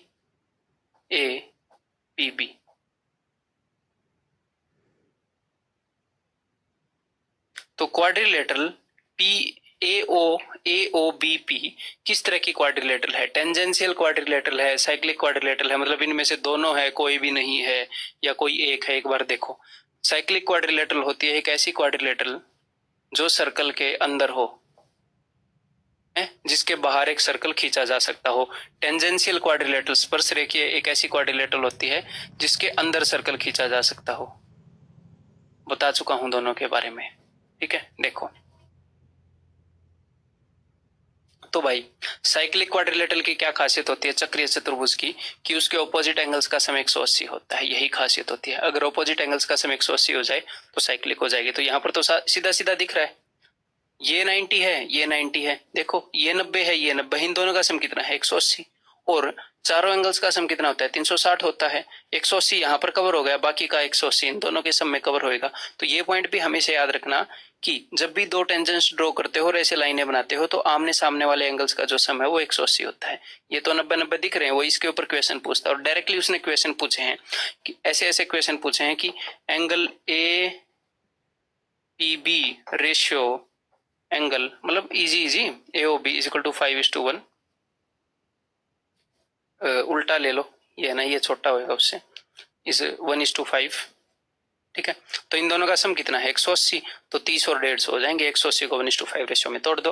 मैं कहना क्या चाह रहा हूँ, डायरेक्ट भी क्वेश्चन पूछे हैं, ये चीजें मेंटली करने की है, इजी क्वेश्चन है बट एग्जाम में आया है। तो अब ये बताओ, तो साइक्लिक तो ये हो गई, चक्रीय तो हो गई, क्योंकि ऑपोजिट एंगल्स का सम 180 हो गया। अब ये टेंजेंशियल है कि नहीं, देखो AO is equal to OB, AO is equal to OB, आप बोलोगे जी हाँ रेडियस है, और AP is equal to BP, AP is equal to BP because same point से टेंजेंट्स, आप बोलोगे जी हाँ। तो एक ऐसी फिगर बन गई, काइट बन गई कि नहीं बन गई, काइट पतंग ऐसी ही फिगर करवाई थी, दो आइसोस्केलस ट्रायंगल से बनी, जी हाँ। और मैंने काइट के टाइम पर यह प्रूव किया था कि सारी काइट्स टेंजेंशियल क्वाड्रिलेटरल होती हैं, स्पर्श रेखीय चतुर्भुज होती हैं, याद है कि नहीं। अब आपका काम है इसे प्रूव करना, मैं प्रूव करके नहीं दिखाऊंगा, ठीक है, नहीं तो उसी लेक्चर में जाकर देखो, सीधी बात है।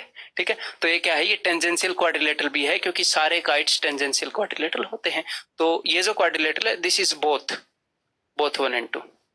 ठीक है, और ऐसी क्वाड्रिलेटरल को बाई सेंट्रिक भी बोलते हैं, बाई सेंट्रिक क्वाड्रिलेटरल। हिंदी में मैं इसका नाम ढूंढ रहा था, मेरे को मिला नहीं। तो बाई का मतलब द्वि, सेंट्रिक का मतलब केंद्र, द्वि केंद्रीय चतुर्भुज बोलते होंगे हिंदी में, द्वि केंद्रीय। ठीक है, क्यों, क्योंकि एक ऐसी क्वाड्रिलेटरल, देखो मेरे को एक बात बताओ, एक क्वाड्रिलेटरल साइक्लिक हो, ऐसा मतलब सारी क्वाड्रिलेटरल साइक्लिक नहीं होती, कोई ही क्वाड्रिलेटरल होती है जो साइक्लिक हो। ठीक है, जैसे मैंने ये क्वाड्रिलेटरल बना दी, ये साइक्लिक कैसे होगी, आप सर्कल बनाओगे तो ये पॉइंट इसके ऊपर होंगे ही नहीं, तो हमने देखा था कि सारी क्वाड्रिलेटरल साइक्लिक नहीं होती, सिर्फ वही होती है जिसके ऑपोजिट एंगल्स का सम 180 हो, और सारी क्वाड्रिलेटरल टेंजेंशियल भी नहीं होती, स्पर्श रेखीय भी नहीं होती, कोई कोई होती है स्पर्श रेखीय, ठीक है। लेकिन एक ऐसी क्वाड्रिलेटरल जो साइक्लिक भी है और टेंजेंशियल भी है, जो स्पर्श रेखी भी है, चतुर्भुज भी है, यानी कि इसके बाहर भी एक सेंटर, एक सर्कल बन सकता है। भैया हर एक ट्रायंगल के साथ में ऐसा होता है, हर एक ट्रायंगल के बाहर और अंदर दोनों जगह सर्कल बन सकता है, क्वाड्रिलेटरल में जरूरी नहीं है, और इसके अंदर भी सर्कल बन सकता है।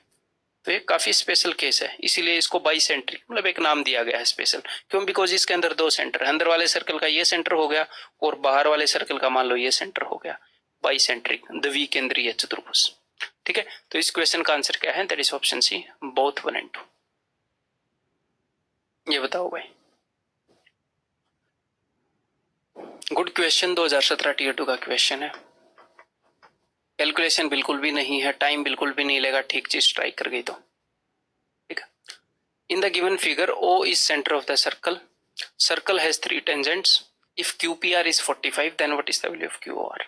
अगर ये 45 है तो QOR की वैल्यू क्या होगी? इसके लिए मैं आपको डायरेक्ट ट्रिक भी बता सकता हूं, लेकिन वो बताने की जरूरत नहीं है, एक बार इस क्वेश्चन को देख लिया तो खुद ही आपको पता लग जाएगा, ठीक है। तो यहाँ पर यूज क्या होगा, एक ये चीज यूज होगी भाई, इस चीज को ध्यान रखिएगा। मैं पहले आपको बता चुका हूं कि किसी भी सर्कल के ऊपर अगर 2 टेंजेंट्स हमने खींचे, ये सेंटर है, सेंटर से अगर मैं इसको मिलाऊं ये 90, सेंटर से अगर इसको मिलाऊं तो ये 90, और अगर मैं ये लाइन खींच दूं तो ये जो 2 ट्रायंगल बनती हैं, ट्रायंगल नंबर 1 और 2, ये दोनों कॉन्ग्रुएंट होती हैं। इस चीज को अपने दिमाग में चिपका लो, अगर ये वाला एंगल अल्फा है तो ये वाला भी एंगल अल्फा होगा, ये एंगल थीटा है तो ये वाला एंगल भी थीटा होगा, ठीक है। दिमाग में चिपका लो, ये चीजें बार बार यूज होंगी। अब मैं यहाँ पर कर रहा हूँ कंस्ट्रक्शन, ठीक है। तो मैंने किया क्या,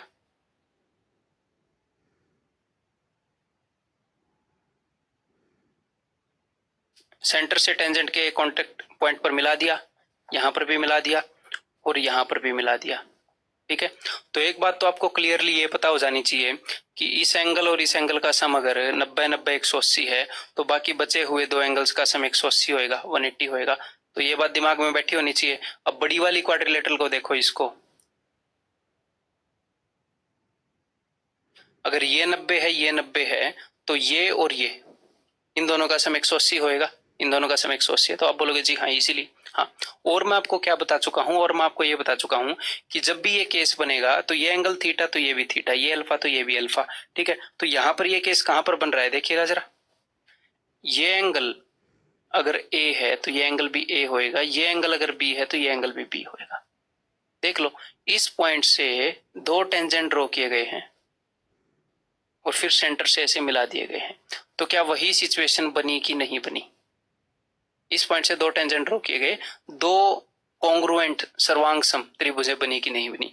नीचे भी एग्जैक्टली वही काम किया गया है मेरे दोस्त, नीचे भी एग्जैक्टली वही काम किया गया है। इस एक पॉइंट से 2 टेंजेंट, और ये चीज बार बार यूज होगी, कोई बड़ी चीज नहीं है लेकिन बार बार यूज हो रही है, इसलिए जोर दे रहा हूं, ठीक है। तो ये एंगल जो है, ये पूरा एंगल और ये एंगल दोनों 180 बनाते हैं। तो आपको एक बात तो क्लियर होगी कि ये एंगल 135 डिग्री का है, ये और ये दोनों 180 बनाते हैं, बिकॉज 90 ये रहा, 90 ये रहा, बाकी का 180 बच गया। तो ये पूरा एंगल 135 है, और इस पूरे एंगल के अंदर क्या क्या आता है, 2a प्लस 2b, यानी कि twice of a plus B, 2a plus 2b is equal to 135, और हमें क्या निकालना है, a प्लस बी, जो कि 135 का हाफ है, 67.5। तो इसके लिए ट्रिक थोड़ी रटनी है, ये 45 का है तो इसके सामने वाला क्या होगा, 180 में से इसको घटाओगे तब आएगा, और उसको हाफ करके आंसर आ रहा है। ये साफ साफ दिख रहा है, यहाँ पर 2a, यहाँ पर 2b, आगे से आपको दिखेगा है, ठीक है। तो हमने QOR बताना है, और इसको करने के कई तरीके हैं, बट मेरे को लग रहा है एग्जाम में ये सफिशियंट है, एनफ है, अच्छा है, स्ट्राइक होएगा आपको। और ये जो सिचुएशन है बार बार यूज होती है आपके एग्जाम के अंदर, ठीक है। चलो, in a circle PQ and RS are 2 parallel tangents. अगर 2 पैरेलल टेंजेंट हैं तो 2 पैरेलल टेंजेंट कैसे बन सकते हैं दोस्त, कैसे? अगर आप ऐसे बनाने की कोशिश करोगे तो पैरेलल बनेंगी नहीं, कितनी भी दूर से बना लो, कितने भी पास से बना लो, पैरेलल बनेगी नहीं, ठीक है। तो 2 टेंजेंट्स पैरेलल कैसे बनेंगे, वो तभी बनेंगे जब डायमेट्रिकली ऑपोजिट होंगे, ठीक है। बताता हूं क्या कह रहा हूं। एक ऐसे, सिंपल सी बात है, एक ऐसे, ठीक है। मान लो ये सेंटर है, तो अगर आप सेंटर से यहाँ पर एक लाइन खींचते हो तो ये भी 90, सेंटर से एक लाइन खींचते हो तो ये भी 90 है, ठीक है। और ये दोनों पैरेलल हैं, ठीक है। इसके परपेंडिकुलर एक लाइन है, आप बोलोगे जी हाँ, और इसके परपेंडिकुलर एक लाइन है, और ये एक पॉइंट पर मिल भी रही है, और ये दोनों पैरेलल हैं, ठीक है। तो ये एक लाइन ही बनाएंगी, एक सीधी स्ट्रेट लाइन होगी। ये एक डायमीटर है, इस डायमीटर के एक इधर टेंजेंट है, एक इधर टेंजेंट है, तभी ये वो होते हैं, क्या बोलते हैं इनको, पैरेलल, ठीक है। और किसी केस में पैरेलल नहीं होंगे। अब हम देखते हैं ये बोल क्या रहा है। ये टेंजेंट तो हमने बना लिए हैं। In a circle P Q and R S, P Q और आर एस एक तो पॉइंट ए पर टेंजेंट है और एक पॉइंट बी पर। जी हाँ, two parallel tangents at A and B, ठीक है। The tangent at C makes an intercept, the tangent at C, C पर कोई टेंजेंट खींचा गया है, मेक्स एन, यहां पर आएगा N, intercept DE between P Q and R S, P Q और आर एस के बीच में एक इंटरसेप्ट यानी कि एक प्रतिच्छेद, एक टुकड़ा बनाता है, एक टेंजेंट है डीई, ये टुकड़ा बनाता है जो पॉइंट सी पर है, ठीक है। हिंदी में ही बता देता हूं, बिंदु सी पर बनी एक स्पर्श रेखा है जो पी क्यू और आर एस के बीच में एक इंटरसेप्ट यानी कि ये टुकड़ा कटता है, उसका टीसी, टेंजेंट तो बहुत लंबी होती है, उसका डीई टुकड़ा कट के रह जाता है। तो एंगल डीओई का मान बताइए, डीओई इजीली आप कर सकते हो दोस्त, इजीली, ठीक है।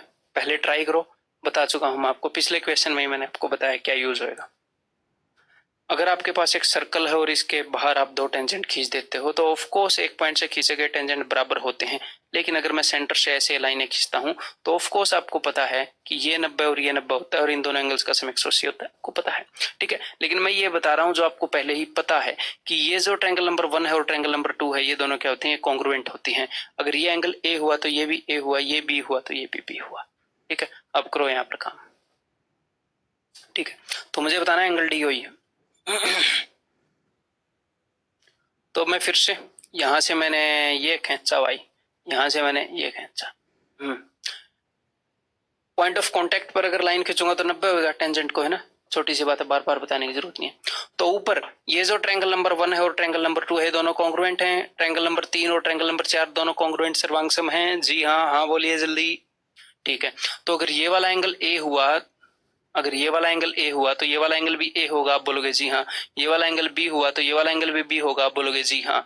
और मैंने आपको क्या बताया था कि पैरेलल टेंजेंट तभी खींचे जाएंगे जब ये डायमीटर होगा, ये एक सीधी लाइन होगी, अदरवाइज नहीं खींचे जाएंगे। जी हाँ, ठीक है। तो ये पूरा एंगल कितना है, 2a प्लस 2b, ये किसके बराबर है, 2a प्लस 2b किसके बराबर है, 180 के, बिकॉज ये डायमीटर है, एक सीधी स्ट्रेट लाइन है। और हमें निकालना है एंगल DOE, हमें सिर्फ वो एंगल चाहिए जिसके अंदर a प्लस बी लिखा हुआ है। अगर 2a प्लस 2b इज 180 तो a plus B is equal to 90 and answer is option A, ठीक है। करो भाई, एक चुलाया हुआ क्वेश्चन है, ये लो एक बार, हम हट जावत हैं तुम्हारी स्क्रीन से।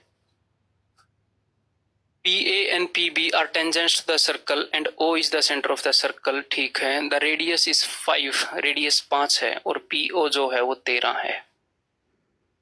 ऐसा पता होते ही आपको कई चीजें मिल गई हैं, बिकॉज ये 90 डिग्री का है, ये 90 डिग्री का है। अगर ये 13 है ये पूरा, तो ये 12 है, 5 12 13 का पाइथागोरियन ट्रिपलेट, बहुत ही इजी।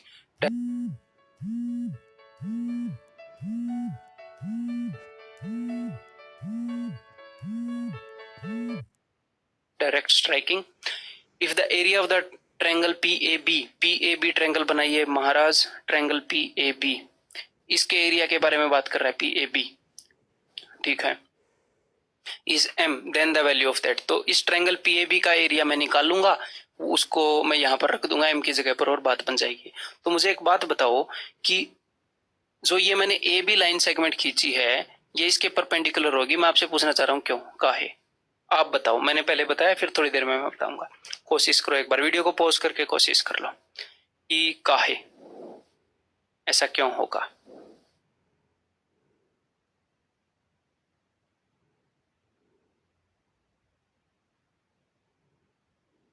देखो मैंने आपको क्या बताया कि सेम पॉइंट से अगर आप टेंजेंट्स ड्रॉ करते हो तो वो क्या होते हैं, दोनों इक्वल होते हैं। आप बोलोगे जी हाँ इक्वल होते हैं दोनों, ठीक है।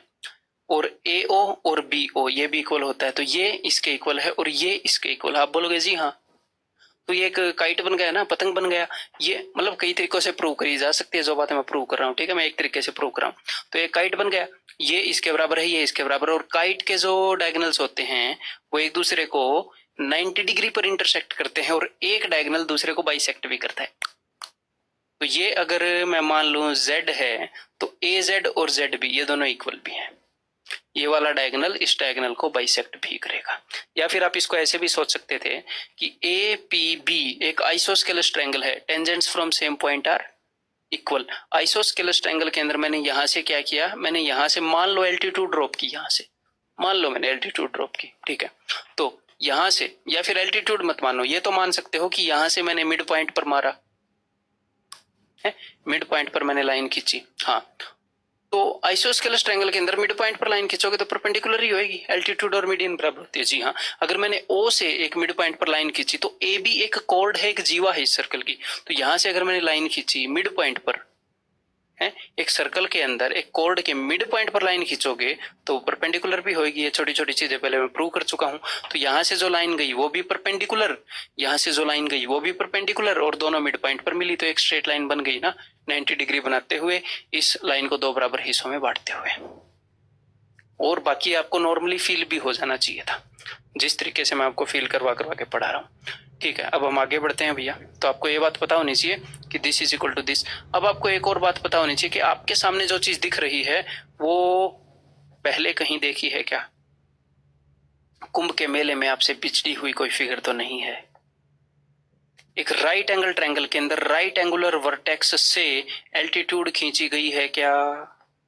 खींची गई है क्या? जी हाँ खींची गई है, राइट एंगल वर्टेक्स से एक एल्टीट्यूड खींची गई है।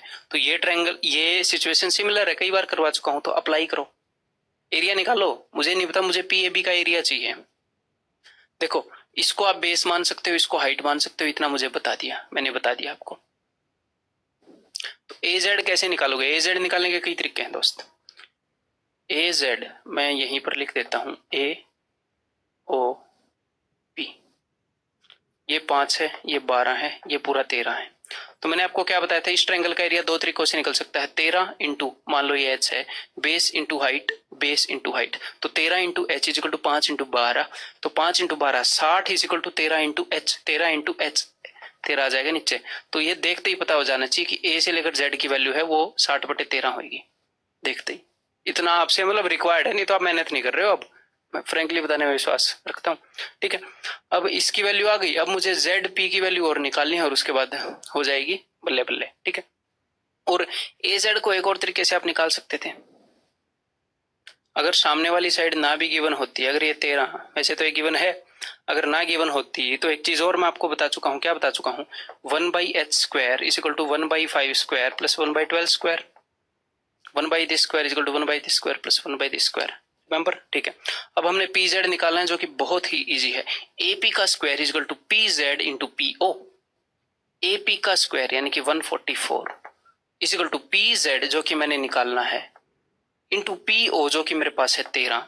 तो ये आ गया 144/13, ये क्या आ गया 144/13, यहां से लेकर यहां तक 144/13।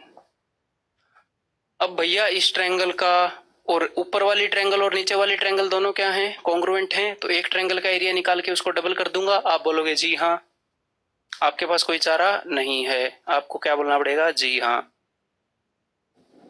ठीक है। तो इस ट्रायंगल का एरिया क्या होगा, half into base into height, तो मैं हाफ करूंगा ही नहीं, मुझे ऐसी ऐसी दो ट्रायंगल का निकालना है तो मैं हाफ ही नहीं लिखूंगा, ठीक है।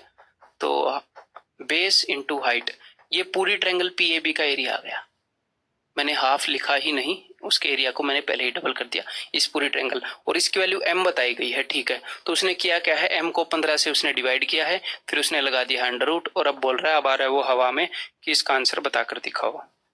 तो 144/13 मैं लिखना भूल गया हूं, 144/13, ठीक है। तो 15 से इसको काट देते हैं भाई, 15 चौके 60, 144 का स्क्वायर रूट 12, इसका स्क्वायर रूट 2, 12 चौके 48, ओके।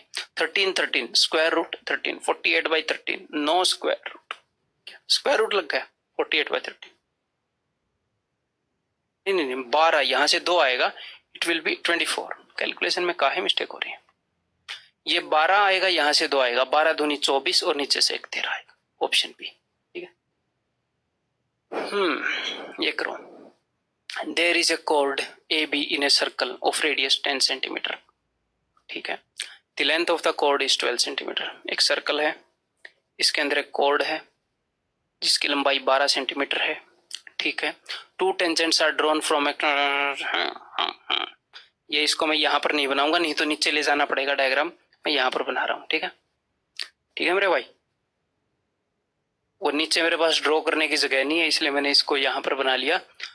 तो there is a chord A B, और इसको मैं थोड़ी सी बड़ी, चलो ऐसे ही बना लेते हैं, क्या डायग्राम जैसा ही बनेगा, बन जाएगा, ठीक है। ये सेंटर है ओ। तो ए बी की लंबाई क्या है, ए बी की लंबाई है दोस्त 12, और इसका रेडियस क्या है, इसका रेडियस है जी 10। सेंटर को अच्छी जगह पर बना लेते हैं। हाँ, यहाँ बिल्कुल बोर्ड के पास हो जाओ ना, तो हम लोग कई बार पर्सपेक्टिव आ नहीं पाता जब तक ऐसे सामने ना आ जाओ साइड से, ठीक है।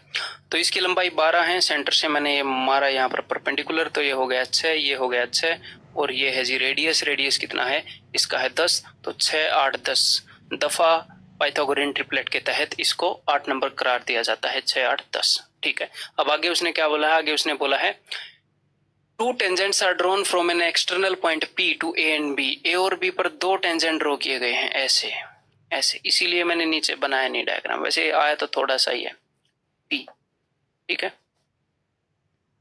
क्या यार, ये फिर से बनाना पड़ेगा, क्यों बनाना पड़ेगा बताता हूं। क्योंकि ये चीज मैं आपको कई बार बता चुका हूं, पिछले इतने सारे क्वेश्चंस के अंदर बता चुका हूं कि ये ऐसे परपेंडिकुलर होता है, वो गलती से नीचे बन गया, ठीक है। अब हम अपनी फिगर को फिर से बना लें, ऐसे ही होता है। टेंजेंट्स 2 अगर आप ड्रॉ करते हो ऐसे और ऐसे हैं, फिर सेंटर से अगर यहाँ पर आप 90 डिग्री ड्रॉप करवा देते हो, तो यही सिचुएशन बनती है। ऐसे ये इसके परपेंडिकुलर होता है, इसको 2 बराबर हिस्सों में बांटता है, पहले करवा चुका हूँ, ठीक है। तो ये 6 है, ये 8 है, ये 10 है। अब वो पूछ क्या रहा है ये हम देख लेते हैं। वो पूछ रहा find the length of P A and P B. तो पी ए और पी बी की लेंथ क्या होगी, तो किसी भी एक की लेंथ निकाल लो, एक पॉइंट से खींचे गए टेंजेंट्स की लंबाई बराबर होती है।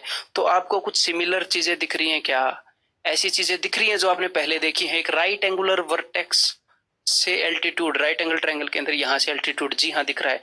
तो पी ए की लंबाई निकालने से आपको कोई नहीं रोक सकता, आप इजीली निकाल सकते हो, कैसे भी निकाल लो, ठीक है। नंबर 1 तरीका, आपको एक बात पता है कि 1/6 का स्क्वायर इज इक्वल टू 1/10 का स्क्वायर प्लस, मान लो ये x है, 1/x का स्क्वायर। ये मैंने बताया है 1/6 स्क्वायर है, तो अब 1/100 को इधर लेकर जाओगे, minus is equal to this, ठीक है। ऊपर 100 जाएगा, इधर 36 आएगा, तो इधर आ जाएगा 64/3600 is equal to 1/x square. तो x की वैल्यू क्या हो जाएगी, इसको पलटना पड़ेगा और स्क्वायर रूट करना पड़ेगा, तो ऊपर आ जाएगा 60, नीचे आ जाएगा 8। क्या गजब की बन गई है पोएम, ठीक है। 4 से काटेंगे तो 15/2 एंड द आंसर इज 7.5। आपको ऐसे ये करना आना चाहिए, ठीक है। 1/6 square is equal to 1/10 square plus 1/x square, ये पता होना चाहिए, otherwise not a big deal, ठीक है। देखो 6 square is equal to this into this, ये तो आपने देखा है कि भैया AD square is equal to BD into CD, AD square is equal to DC into DB। तो 6 का स्क्वायर 8 इंटू समथिंग के बराबर हो गया, 6 का स्क्वायर क्या होगा 36, 36 से को अगर मैं 8 से डिवाइड करूंगा तो ये आएगा, तो 36/8, 4 से काटो 9/2, आप बोलोगे जी हाँ। अब इसकी लंबाई निकालनी है, AP का square, AP square is equal to P, इसको हम मान लेते हैं Z, AP square is equal to PZ into PO। तो PZ यानी कि 9/2 इंटू PO यानी कि 9/2 प्लस 8, तो 8 दूनी 16 और 9 25/2, ठीक है। तो AP की लंबाई क्या हो जाएगी भाई, स्क्वायर रूट ले लो, यहां से 5 निकलेगा, यहां से 3 निकलेगा 15, यहां पर 2 2 है, स्क्वायर रूट लोगे तो 1 2 निकलेगा, 7.5 ऑप्शन है। तेज बताया है मैंने, फेज नहीं बताया है, ये चीज आपको पता होनी चाहिए। अगर नहीं पता है तो एटलीस्ट आपको ये पता लग जाए कि आपको इंप्रूवमेंट की जरूरत है। ठीक है, बढ़िया पेज में बताया, जैसा समझ में आना चाहिए। अगर समझ में आया है तो ठीक ठाक है मामला, नहीं तो दोबारा से देखो दोस्त, समझाने में कमी नहीं छोड़ता मैं। A B is a diameter of a circle with centre O. ठीक है, the tangent at point C on circle meets A B produced at Q. A B diameter है, ठीक है, देख लेते हैं। The tangent at a point C on the circle meet A B produce. C पर कोई टेंजेंट है जो ए बी को बढ़ाने पर उसको पी पर मिलता है। ठीक है, जब ए बी को बढ़ाने के बोले तो ऐसे बढ़ाओगे, ए बी जब बी ए को बढ़ाने के लिए बोले तो ऐसे बढ़ाओगे बी ए। ठीक है, और ये डायमीटर है तो यहां पर सेंटर रहेगा। ठीक है, C meets the A B produced at Q. A B produced को क्यू पर मिलता है। ठीक है, if C A B is equal to 42, अगर सी ए बी 42 है, सी ए बी, ठीक है, then what is the major of C Q A. तो सी क्यू ए का मेजर क्या है करो भाई। अगर ये 42 है तो सी क्यू ए का मेजर क्या होगा। इजी क्वेश्चन है। अगर मैं इसको ऐसे मिला दूं, ठीक है, तो इस आर्क ने सरकमफ्रेंस पर एक एंगल बना रखा है, इस आर्क सी बी ने। आप बोलोगे जी हाँ, तो सेंटर पर इसे डबल एंगल में बनाएगा। आप बोलोगे जी हाँ, 42 का डबल 84। जी हाँ, और ये जो लाइन है ये ओ सी, ये क्या है, ये पॉइंट ऑफ कांटेक्ट पर परपेंडिकुलर बनाएगी टेंजेंट के साथ। ये टेंजेंट है जी हाँ, तो ये 90 है, ये 84 है, तो ये 6 डिग्री होएगा। सारे एंगल्स का सम 180 होता है ना। 90 यहाँ पर कवर हो गया, बाकी का 90 यहाँ कवर होएगा ट्रायंगल ओक्यूसी के अंदर। तो 6 डिग्री इसका आंसर एक्चुअल पूछा गया क्वेश्चन है 2019 सीजीएल टीयर 1। इजी है काफी। ये बताओ भाई, काफी पतला, काफी शार्प डायग्राम है, यहाँ पर दिख रहा है आपको वैसे। ठीक है, in the given figure PQRS 2017 tier 2 का क्वेश्चन है ये। In the given figure PQRS is a square, PQRS एक स्क्वायर है inscribed in a circle of radius 4। इस सर्कल का रेडियस 4 है। PQ is produced till point Y। ठीक है, PQ को पॉइंट Y तक प्रोड्यूस कर दिया गया है। From Y a tangent is drawn. Y से एक टेंजेंट ड्रॉ किया गया है R पर। Drawn to the circle at point R। What is the length SY। तो हमने SY की लेंथ निकालनी है। अगर आपको SY की लेंथ निकालनी है, दिख तो रहे ना, हाँ दिख रहे हैं, ठीक ठाक। अगर आपने SY की लेंथ निकालनी है तो दोस्त आपको सीधा सीधा पता है, ये एक स्क्वायर है यानी कि यहाँ पर 90 डिग्री होएगा, तो ये वाली साइड और ये वाली साइड निकालनी है। स्क्वायर की साइड तो आप इजीली निकाल लोगे। उन्होंने क्या बता रखा हमें, उन्होंने हमें बता रखा है सर्कल का रेडियस। तो चलो, अब ये अपनी जिंदगी का मकसद हो गया ये दो चीजें निकालना, ये हो रही है, तो चलिए निकालते हैं। तो नंबर 1, अगर उसने स्क्वायर का रेडियस बता रखा है तो एक तो ये तरीका है, स्क्वायर का रेडियस, सॉरी सर्कल का रेडियस उसने क्या बता रखा है, 4। ठीक है, तो ये क्या होगा, ये 90 डिग्री होगा। क्यों, क्योंकि स्क्वायर के जो डायगोनल्स हैं वो एक दूसरे को 90 डिग्री पर काटते हैं और सर्कल के सेंटर से ही जाएंगे। और ये 45 होएगा, ये 45 होएगा। आप बोलोगे जी हाँ, तो ये क्या हो जाएगा, 4√2 हो जाएगी स्क्वायर की साइड। स्क्वायर की साइड हमें पता लग गई 4√2। आप कैसे भी निकाल लो, आपकी मर्जी है। आप ऐसे निकाल लो या फिर आप ऐसे निकाल लो।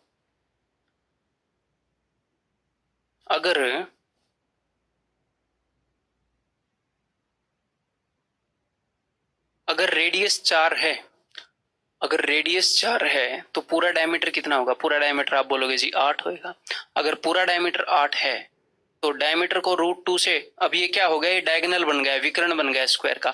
तो डायगोनल को √2 से डिवाइड करोगे तो साइड आएगी, तो 8 को √2 से डिवाइड कर दो। आपकी मर्जी है, कैसे भी करके आप साइड निकाल सकते हो। जी हाँ, हम साइड निकाल सकते हैं। तो स्क्वायर की साइड आ गई।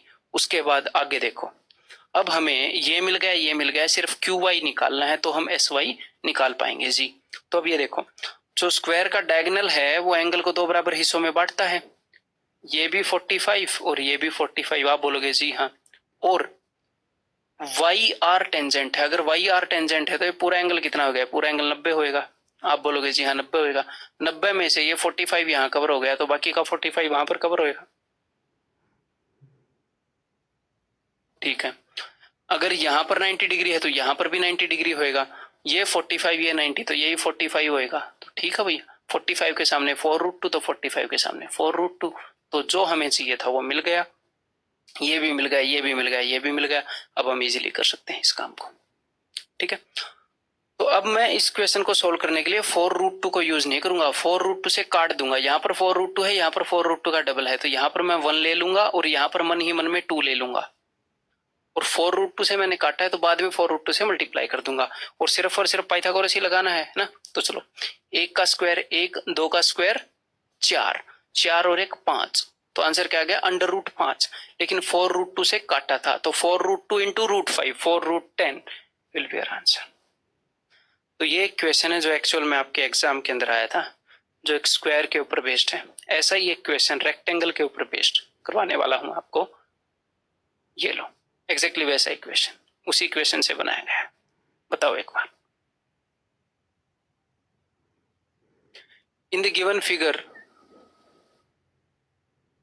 PQRS इज ए रेक्टेंगल, ठीक है, PQRS एक रेक्टेंगल है, inscribed in a circle of radius 10, PQ is produced till point y, PQ को पॉइंट y तक प्रोड्यूस कर दिया गया। From y a tangent is drawn to the circle at point r। Exactly पिछले question के अंदर मैंने स्क्वायर की जगह रेक्टेंगल किया है, पॉइंट r पर एक टेंजेंट बना दिया। What is the length of sy if PQ is equal to 16?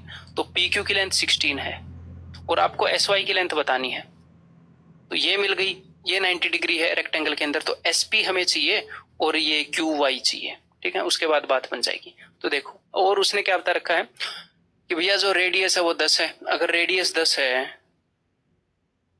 तो सेंटर से पास होएगा इसका डायगोनल, इसका डायगोनल सेंटर से क्यों पास होएगा? क्यों? क्योंकि यहाँ पर 90 डिग्री बन रहा है और 90 डिग्री डायमीटर ही बना सकता है, तो डायमीटर और डायगोनल एक ही होंगे यहाँ पर, ठीक है। वैसे भी आपको पता होना चाहिए।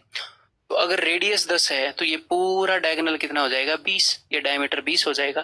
तो अब ये देखो, ट्रायंगल PQR के अंदर ये क्या है? ये 4 का 4 गुना, ये 5 का 4 गुना, तो वो 3 का 4 गुना 12, 3 4 5 का 4 गुना हमने यूज किया है यहाँ पर, ठीक है। सिंपल सी बात है, ठीक है भाई। अब ध्यान से देखो, अगर ये वाला एंगल थीटा है, ये थीटा है, तो ये क्या हो जाएगा? ये आप बोलोगे जी 90 माइनस थीटा, बिल्कुल, थीटा 90, तो ये 90 माइनस थीटा। और ये पूरा एंगल 90 है।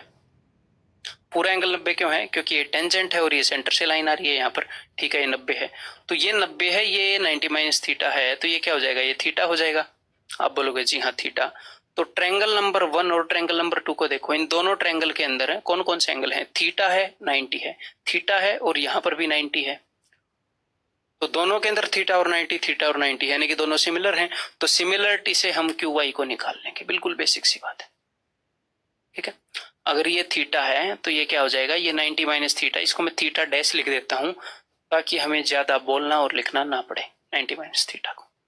वैसे मैं आदत अनुसार थीटा डैश ही लिखता हूं, बट स्टूडेंट के कारण 90 माइनस थीटा। अब देखो ध्यान से, अब देखो यहां पर हमें पता है थीटा डैश के सामने वाली साइड, थीटा डैश के सामने वाली साइड 12, और यहां पर थीटा डैश के सामने वाली साइड कौन सी है? थीटा डैश के सामने वाली। अगर ये दो ट्रायंगल सिमिलर हैं तो कोरस्पॉन्डिंग पार्ट्स को ही चेक करेंगे ना कि क्या रेशियो चल रहा है। तो यहाँ पर थीटा डैश के सामने 12 है, यहाँ पर थीटा डैश के सामने 16 है, तो काटो एक बार, 4 चौके 16, 4 तिये 12, तो 4:3 रेशियो है इनकी साइड्स का। यहाँ पर जो साइड थीटा डैश के सामने है कोरस्पॉन्डिंग, यहाँ पर वही साइड थीटा डैश के सामने 16 है, तो 4 चौके 16, 4 तिये 12, तो 4:3 रेशियो है। तो अब हमें निकालना है QY यानी कि थीटा के सामने।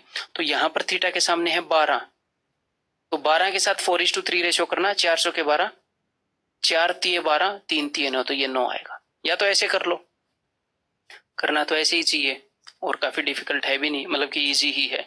अदरवाइज सारी पॉसिबिलिटी मैं लेकर चलता हूं कि किसी को ना समझ में आए तो। Triangle QAP is similar to 90 वाला, थीटा वाला और theta dash, QAP is similar to 90 theta, theta dash, QRY।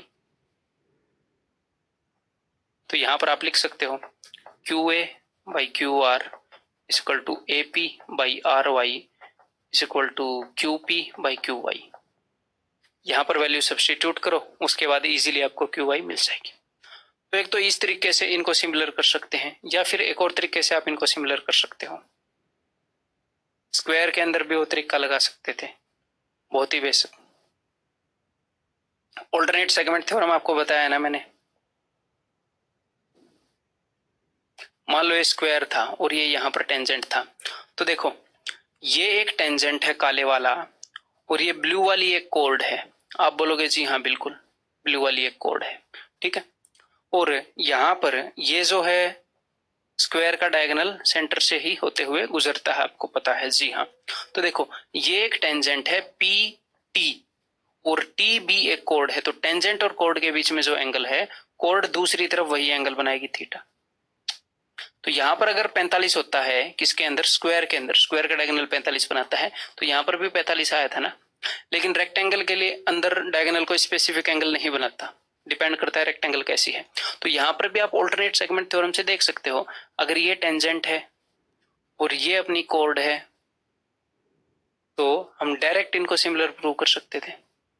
लेकिन मैं आपको हर एक पॉसिबिलिटी बताने में विश्वास रखता हूं, हर एक पॉसिबिलिटी, ठीक है, ताकि हम चीजों को और अच्छे से समझें।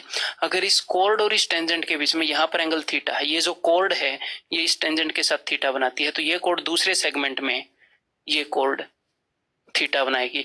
तो इस ट्रायंगल के दो एंगल थीटा और 90 हो गए, इसके भी थीटा और 90 हो गए हैं। फिर उसी तरीके से अपना सिमिलर हो गया मामला। ये 12 है तो ये 9 हमने निकाल ही लिया था, तो अब हम इजीली कर लेंगे। अब एस वाई निकालने में कोई दिक्कत है ही नहीं। अगर ये आर क्यू 12 है तो ये भी 12 होएगा, रेक्टेंगल है भैया, ऑपोजिट साइड इक्वल है, तो एस वाई अब तो कोई भी निकाल लेगा। तो इजी क्वेश्चन, सिमिलर ही प्रूव करना था, ये थीटा है तो ये थीटा है, उसके बाद तो कुछ बचता ही नहीं, पाइथागोरस थ्योरम लगाना है बस। तो चलिए लगाइए। ये 12 है भैया, ये 9 और 16 25 है, तो 12 का स्क्वायर 144, 25 का स्क्वायर 625, तो ये हो गया 769 अंडर रूट। सही है ना, हाँ जी 769 का है ऑप्शन सी, ठीक है। ये बताओ, let two chords AB and EC of a larger circle touch the smaller circle having same center at x and y, having same center। ये तो 2016 टीयर 2 क्वेश्चन है।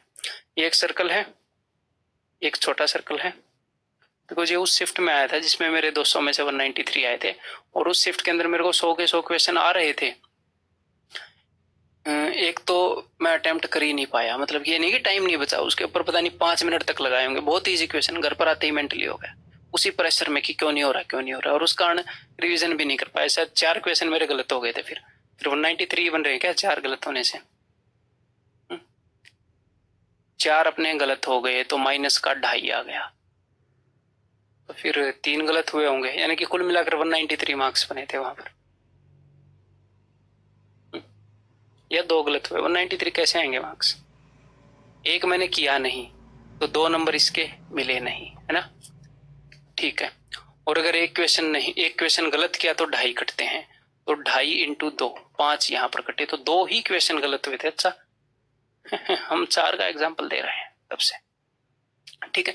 तो उस शिफ्ट के अंदर ये एक क्वेश्चन था, इजी है, नॉट ए बिग डील, मेरे को देख कर याद आ गया इसलिए बता दिया आपको।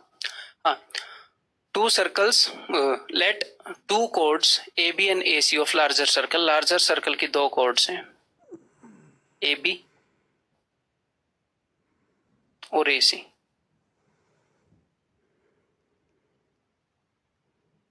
AB and AC of the larger circle touch the smaller circle having same center at x and y। तो इस सर्कल को x पर टच कर रही है और y पर टच कर रही है, सेंटर हमने मान लिया है दोस्त O। अब एग्जामिनर क्या बोल रहा है, एग्जामिनर बोल रहा है देन एक्स वाई की लेंथ क्या होएगी बी सी के कंपैरिजन में, बी सी के कंपैरिजन में। देखो ध्यान से, देखो बिल्कुल सिंपल है।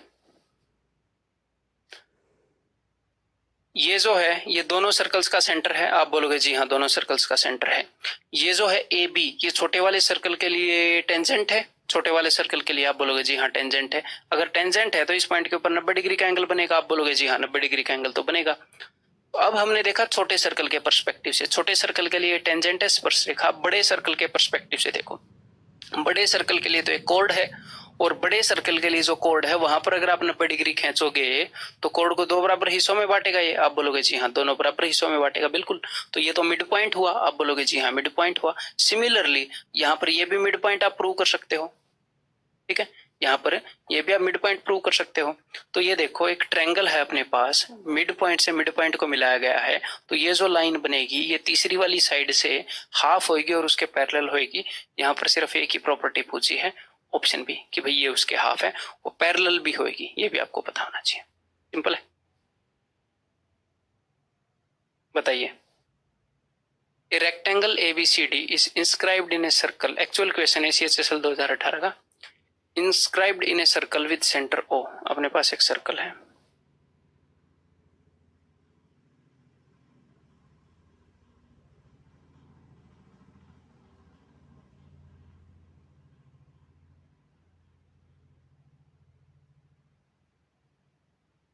ठीक है।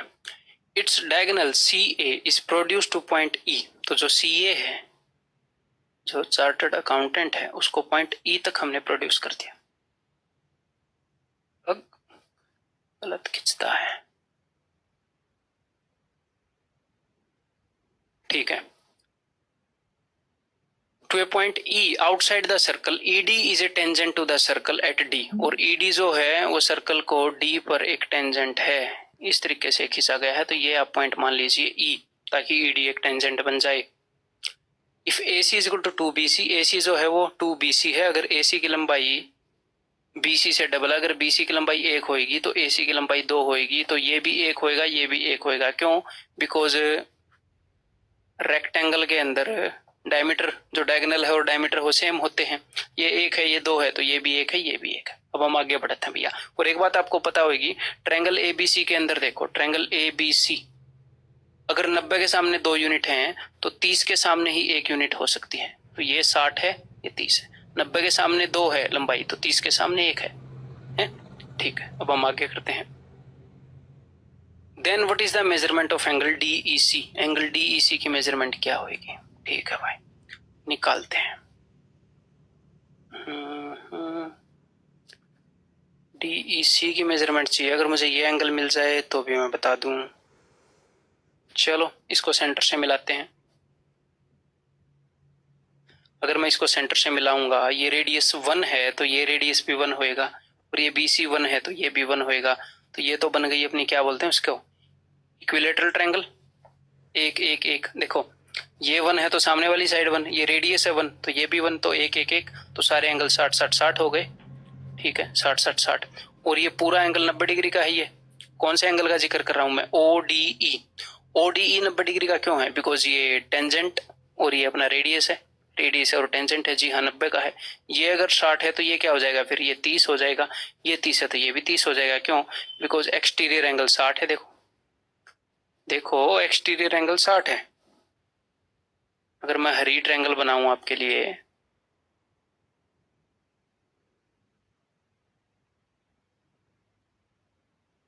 अभी विजिबल है? ये बाहर वाला एंगल 60 है और ये एंगल 30 आया था, तो इन दोनों एंगल का सम ये होता है। ठीक है, तो ये 30 है तो ये भी 30 होएगा। ये एक्सटीरियर एंगल है, तो answer is option A 30 degree. Actual question है CHSL 2018 का। अच्छा लगा मेरे को क्वेश्चन। ये क्वेश्चन बताइए, A and B are 2 points on a circle with center O। एक सर्कल है, इसका सेंटर O है, इसके ऊपर 2 पॉइंट है A और B। ठीक है, AT is a tangent such that BAT is 45 degree. तो AT एक टेंजेंट है, A and B, because A इसके ऊपर पॉइंट है, B भी एक पॉइंट है, तो BAT 45 होना चाहिए। तो कैसे बनाऊं मैं B को? ऐसे बना देते हैं भाई, BAT 45 डिग्री। ठीक है, N is a point on OA। OA के ऊपर एक पॉइंट है N, OA के ऊपर एक पॉइंट है N, such that BN is equal to 10। तो ये जो BN है ये 10 है। ठीक है, the length of the median OM of triangle NOB। Triangle NOB, NOB ये जो ट्रायंगल है इसकी एक मीडियन है OM, वो मैं बाद में खींचूंगा, नहीं तो डायग्राम हो जाएगा खचपच। ठीक है, उसकी लंबाई बतानी है। तो चलिए सोल्व करना स्टार्ट करते हैं। देखो एक बार, मजेदार क्वेश्चन है ये, तो मजेदार लग रहा है। NOP यहाँ पर प्रोसीड करते हैं। ये 10 है, ये 45 है। ठीक है, अगर ये 45 है तो ये भी 45 हो जाएगा। फिर देखो ध्यान से, दो तरीके से मैं इसको 45 बना सकता हूँ। यहाँ पर ये अपना एक टेंजेंट है, आप बोलोगे जी हाँ बिल्कुल। ये अपनी एक कोर्ड है, आप बोलोगे जी हाँ बिल्कुल। ठीक है, एक टेंजेंट के साथ एक कोर्ड यहाँ पर 45 डिग्री बना रही है, तो दूसरे सेगमेंट के अंदर क्या बनाएगी? 45 डिग्री। आप बोलोगे जी हाँ बिल्कुल 45 डिग्री बनाएगी। अगर ये जो कोर्ड है AB, ये अगर सरकमफ्रेंस पर 45 बना रही है तो सेंटर पर कितना बनाएगी? सेंटर पर ये बनाएगी जी 90। अगर यहाँ पर 45 बना रही है तो यहाँ पर कितना बनाएगी? 90 बनाएगी। ठीक है, तो एक तो इस तरीके से मैं यहाँ पर 90 आ सकता हूँ। ठीक है, 90 आ सकता हूँ। एक और तरीके से, मैं बोल रहा था ना दो तरीके से मैं यहाँ पर आ सकता हूँ। दूसरा तरीका देखो, ये तो हमने ऑल्टरनेट सेगमेंट थ्योरम यूज कर लिया। अदरवाइज दूसरा तरीका ये है कि ये टेंजेंट है, आप बोलोगे जी हाँ टेंजेंट तो है, स्पर्श रेखा तो है, ये सेंटर से खींचा गया रेडियस है उसी पॉइंट ऑफ कांटेक्ट पर, तो ये पूरा एंगल 90 डिग्री का होगा। आप बोलोगे जी हाँ 90 डिग्री का होगा। तो यहाँ पर ये 45 है, तो बचा हुआ भी 45 हो जाएगा। आप बोलोगे जी हाँ 45 तो हो गया। अब एक बात बताओ, OAB रेडियस है, OBB रेडियस है, ये दोनों रेडियस है। आप बोलोगे जी हाँ दोनों रेडियस हैं। तो OAB एक आइसोस्केलस ट्रायंगल हो गई, तो उसके ऑपोजिट एंगल्स बराबर हो जाएंगे, ये भी 45 का हो जाएगा। आप बोलोगे जी हाँ बिल्कुल। तो 45 45 90, इसकी शक्ल ना दिख रही हो राइट एंगल ट्रायंगल जैसी, बट मान लो शक्ल में क्या रखा है। ठीक है, तो 45 45 90, अब ये 90 है। तो यहाँ पर अब अपने पास एक ट्रायंगल है दोस्त N। अब मैं शक्ल थोड़ी सी अच्छी बना लेता हूं, अपने पास ऑप्शन है ना अभी, NOB। ठीक है, तो वो ये बोल रहे हैं ट्रायंगल NOB का मीडियन बताओ OM यानी कि O से खींचा गया मीडियन। तो किसी भी राइट एंगल ट्रायंगल के अंदर जो राइट एंगुलर वर्टेक्स से जो मीडियन आता है वो हाइपोटेन्यूज का हाफ होता है कि नहीं? राइट एंगल ट्रायंगल एक सेमी पेरीमीटर के अंदर होती है कि नहीं? सॉरी, एक सर्कल के अंदर होती है कि नहीं? सेमी सर्कल के अंदर, सेमी पेरीमीटर। ठीक है, तो ये डायमीटर होता है इसी के अंदर, राइट एंगल ट्रायंगल होती है। तो यहां से अगर आप मीडियन मारोगे तो सेंटर के ऊपर जाएगी, तो ये केस हम कई बार कर चुके हैं। तो इसके हाइपोटेन्यूज की हाफ होगी ये मीडियन भी। ठीक है, और इसका हाइपोटेन्यूज BN, उसकी लंबाई उसने बताई है। एक्चुअल क्वेश्चन है, अच्छा क्वेश्चन अपने एग्जाम में पूछा गया है। ठीक है, CHSL 2018 में। तो अगर BN की लंबाई 10 है, BN की, तो इस मीडियन की लंबाई क्या हो जाएगी? 5। और इस क्वेश्चन को वो एक और तरीके से ही पूछ सकता था, then the shortest median of triangle NOB, ऐसे भी बोल सकता था, लेंथ शॉर्टेस्ट मीडियन। तो राइट एंगल ट्रायंगल के अंदर शॉर्टेस्ट मीडियन यहीं से बनेगी। सबसे बड़े एंगल से जो आप मीडियन खींचते हो वो शॉर्टेस्ट होती है। सबसे बड़े एंगल से जो आप एल्टीट्यूड खींचते हो, लंब खींचते हो, वो सबसे छोटा होता है। सबसे बड़े कोण से माध्यिका खींचेंगे वो सबसे छोटी होगी। ठीक है, हिंदी इंग्लिश दोनों में बता दिया है। तो यहाँ पर आंसर क्या हो जाएगा? 5। अगर ये 10 है तो 5। ये बताइए अब हम गर्दन कुटका लें। हाँ, CPO 2019 का क्वेश्चन है, बताओ। ABCD is a cyclic quadrilateral. The tangents to the circle at points A and C. ठीक है भाई, ये एक पॉइंट A है, ये C है, इसको टेंजेंट ड्रॉ किए गए हैं। ये A है, ये C है, ABCD क्वाड्रिलेटरल है। ठीक है, तो बना लेते हैं ABCD। अब देखते हैं का बोलत रहे। The tangents to the circle at point A and at point C on it intersect at P। ये जो टेंजेंट है यहाँ पर वो P पर इंटरसेक्ट करते हैं। Angle ABC is 98, angle ABC this is equal to 98 degree. Then what is the major of angle APC? तो इस एंगल का मेजरमेंट क्या होगा? 16 डिग्री। That's option C. आप बता सकते हो इसको जल्दी। ठीक है, ये सिचुएशन आपको मैं याद भी करवा दूंगा इजीली, और कभी भूलोगे भी नहीं, कभी कंफ्यूजन भी नहीं होगा। ठीक है, इसको पूरी डिटेल में करते हैं, देखो जरा ध्यान से इस सिचुएशन को। ठीक है, यहाँ के बजाय हम काली स्क्रीन में विश्वास रखते हैं। देखो, तो भाई मान लो आपके पास एक सर्कल है, और इस सर्कल के अंदर आपने सर्कल के ऊपर दो टेंजेंट आपने मारे, लो, और यहां से ये और ये और ये।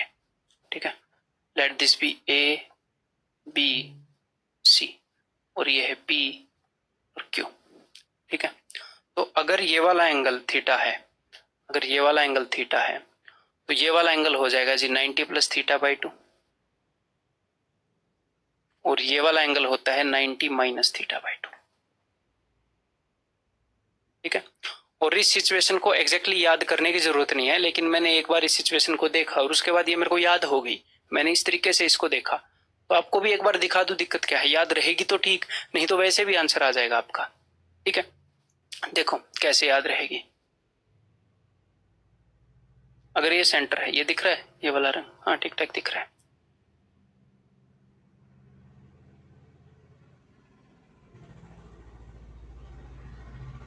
ये सेंटर है ओ। अगर ये वाला एंगल थीटा है तो हम ये दोनों एंगल निकालने की कोशिश करते हैं कि ये दोनों एंगल क्या होंगे, जो मैंने आपको बताया वही आएंगे या कुछ अलग आएंगे। तो देखो भाई, ये एंगल थीटा हो गया तो ये वाला एंगल 90 है कि नहीं है, और ये वाला एंगल 90 है, बिकॉज टेंजेंट के ऊपर खींचे गए एंगल है। आप बोलोगे जी हाँ, तो क्वाड्रिलेटरल BOCA, क्वाड्रिलेटरल BOCA के अंदर ये वाला एंगल और ये वाला एंगल दोनों मिलकर 180 बना लेते हैं। चारों एंगल्स का सम 360 होता है, 180 यहाँ कवर हो गया तो बाकी का 180 यहाँ पर और यहाँ पर कवर होएगा। ये चीज तो मैं पहले आपको बता भी चुका हूँ कि भाई इसके बारे में आपको बहुत कुछ पता होना चाहिए।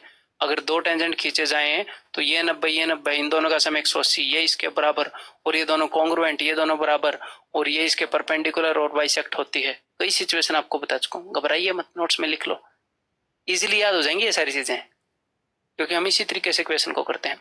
तो अगर ये थीटा है तो ये वाला एंगल क्या हो जाएगा, ये वाला एंगल हो जाएगा 180 माइनस थीटा। आप बोलोगे जी हाँ 180 माइनस थीटा। अब देखो, इस आर्क ने, BC ने, इस वाले आर्क ने अगर सेंटर पर 180 माइनस थीटा बनाया है तो वहां पर क्या बनाएगा, इसका हाफ, तो इसको हाफ करोगे 90 माइनस थीटा बाई 2। आप बोलोगे जी हाँ, और ये एक साइक्लिक क्वाड्रिलेटरल बन गई। कौन सी क्वाड्रिलेटरल बन गई, साइक्लिक चक्रीय चतुर्भुज। कौन सी बन गई, ये BQCP, ये पूरी BQCP। तो इस एंगल का और इस एंगल का सम 180 होएगा। अगर वो 90 माइनस थीटा बाई 2 है तो इसको 90 प्लस थीटा बाई 2 होना पड़ेगा, तभी तो 180 होएगा ना सम। देखो 90 plus theta by 2, 90 minus theta by 2, theta by 2 से थीटा बाई 2 कट गया, तभी तो 180 होएगा सम। ठीक है, तो ये चीज है, ये चीज मैंने आपको बताई है। लेकिन अब इस केस के अंदर क्या है, इस केस के अंदर आपको ये कंफ्यूजन होने के चांसेस हैं कि सर 90 माइनस थीटा बाई 2 मैं इसको तो ना ले लूंगा, क्या पता मैं इसको एग्जाम के अंदर 90 माइनस थीटा ले लूं, उसको 90 प्लस थीटा बाई 2 ले लूं। तो मैं आपको ये दो तरीके से याद करवाऊंगा, एक तो रटने वाले तरीके से याद करवा दूंगा, शिट जो भी हमने लिखा था सब मिट गया। इतना बड़ा लॉस शायद ही किसी को हुआ होगा टीचिंग करियर के अंदर। चलो कर भी क्या सकते हैं, सह लेंगे।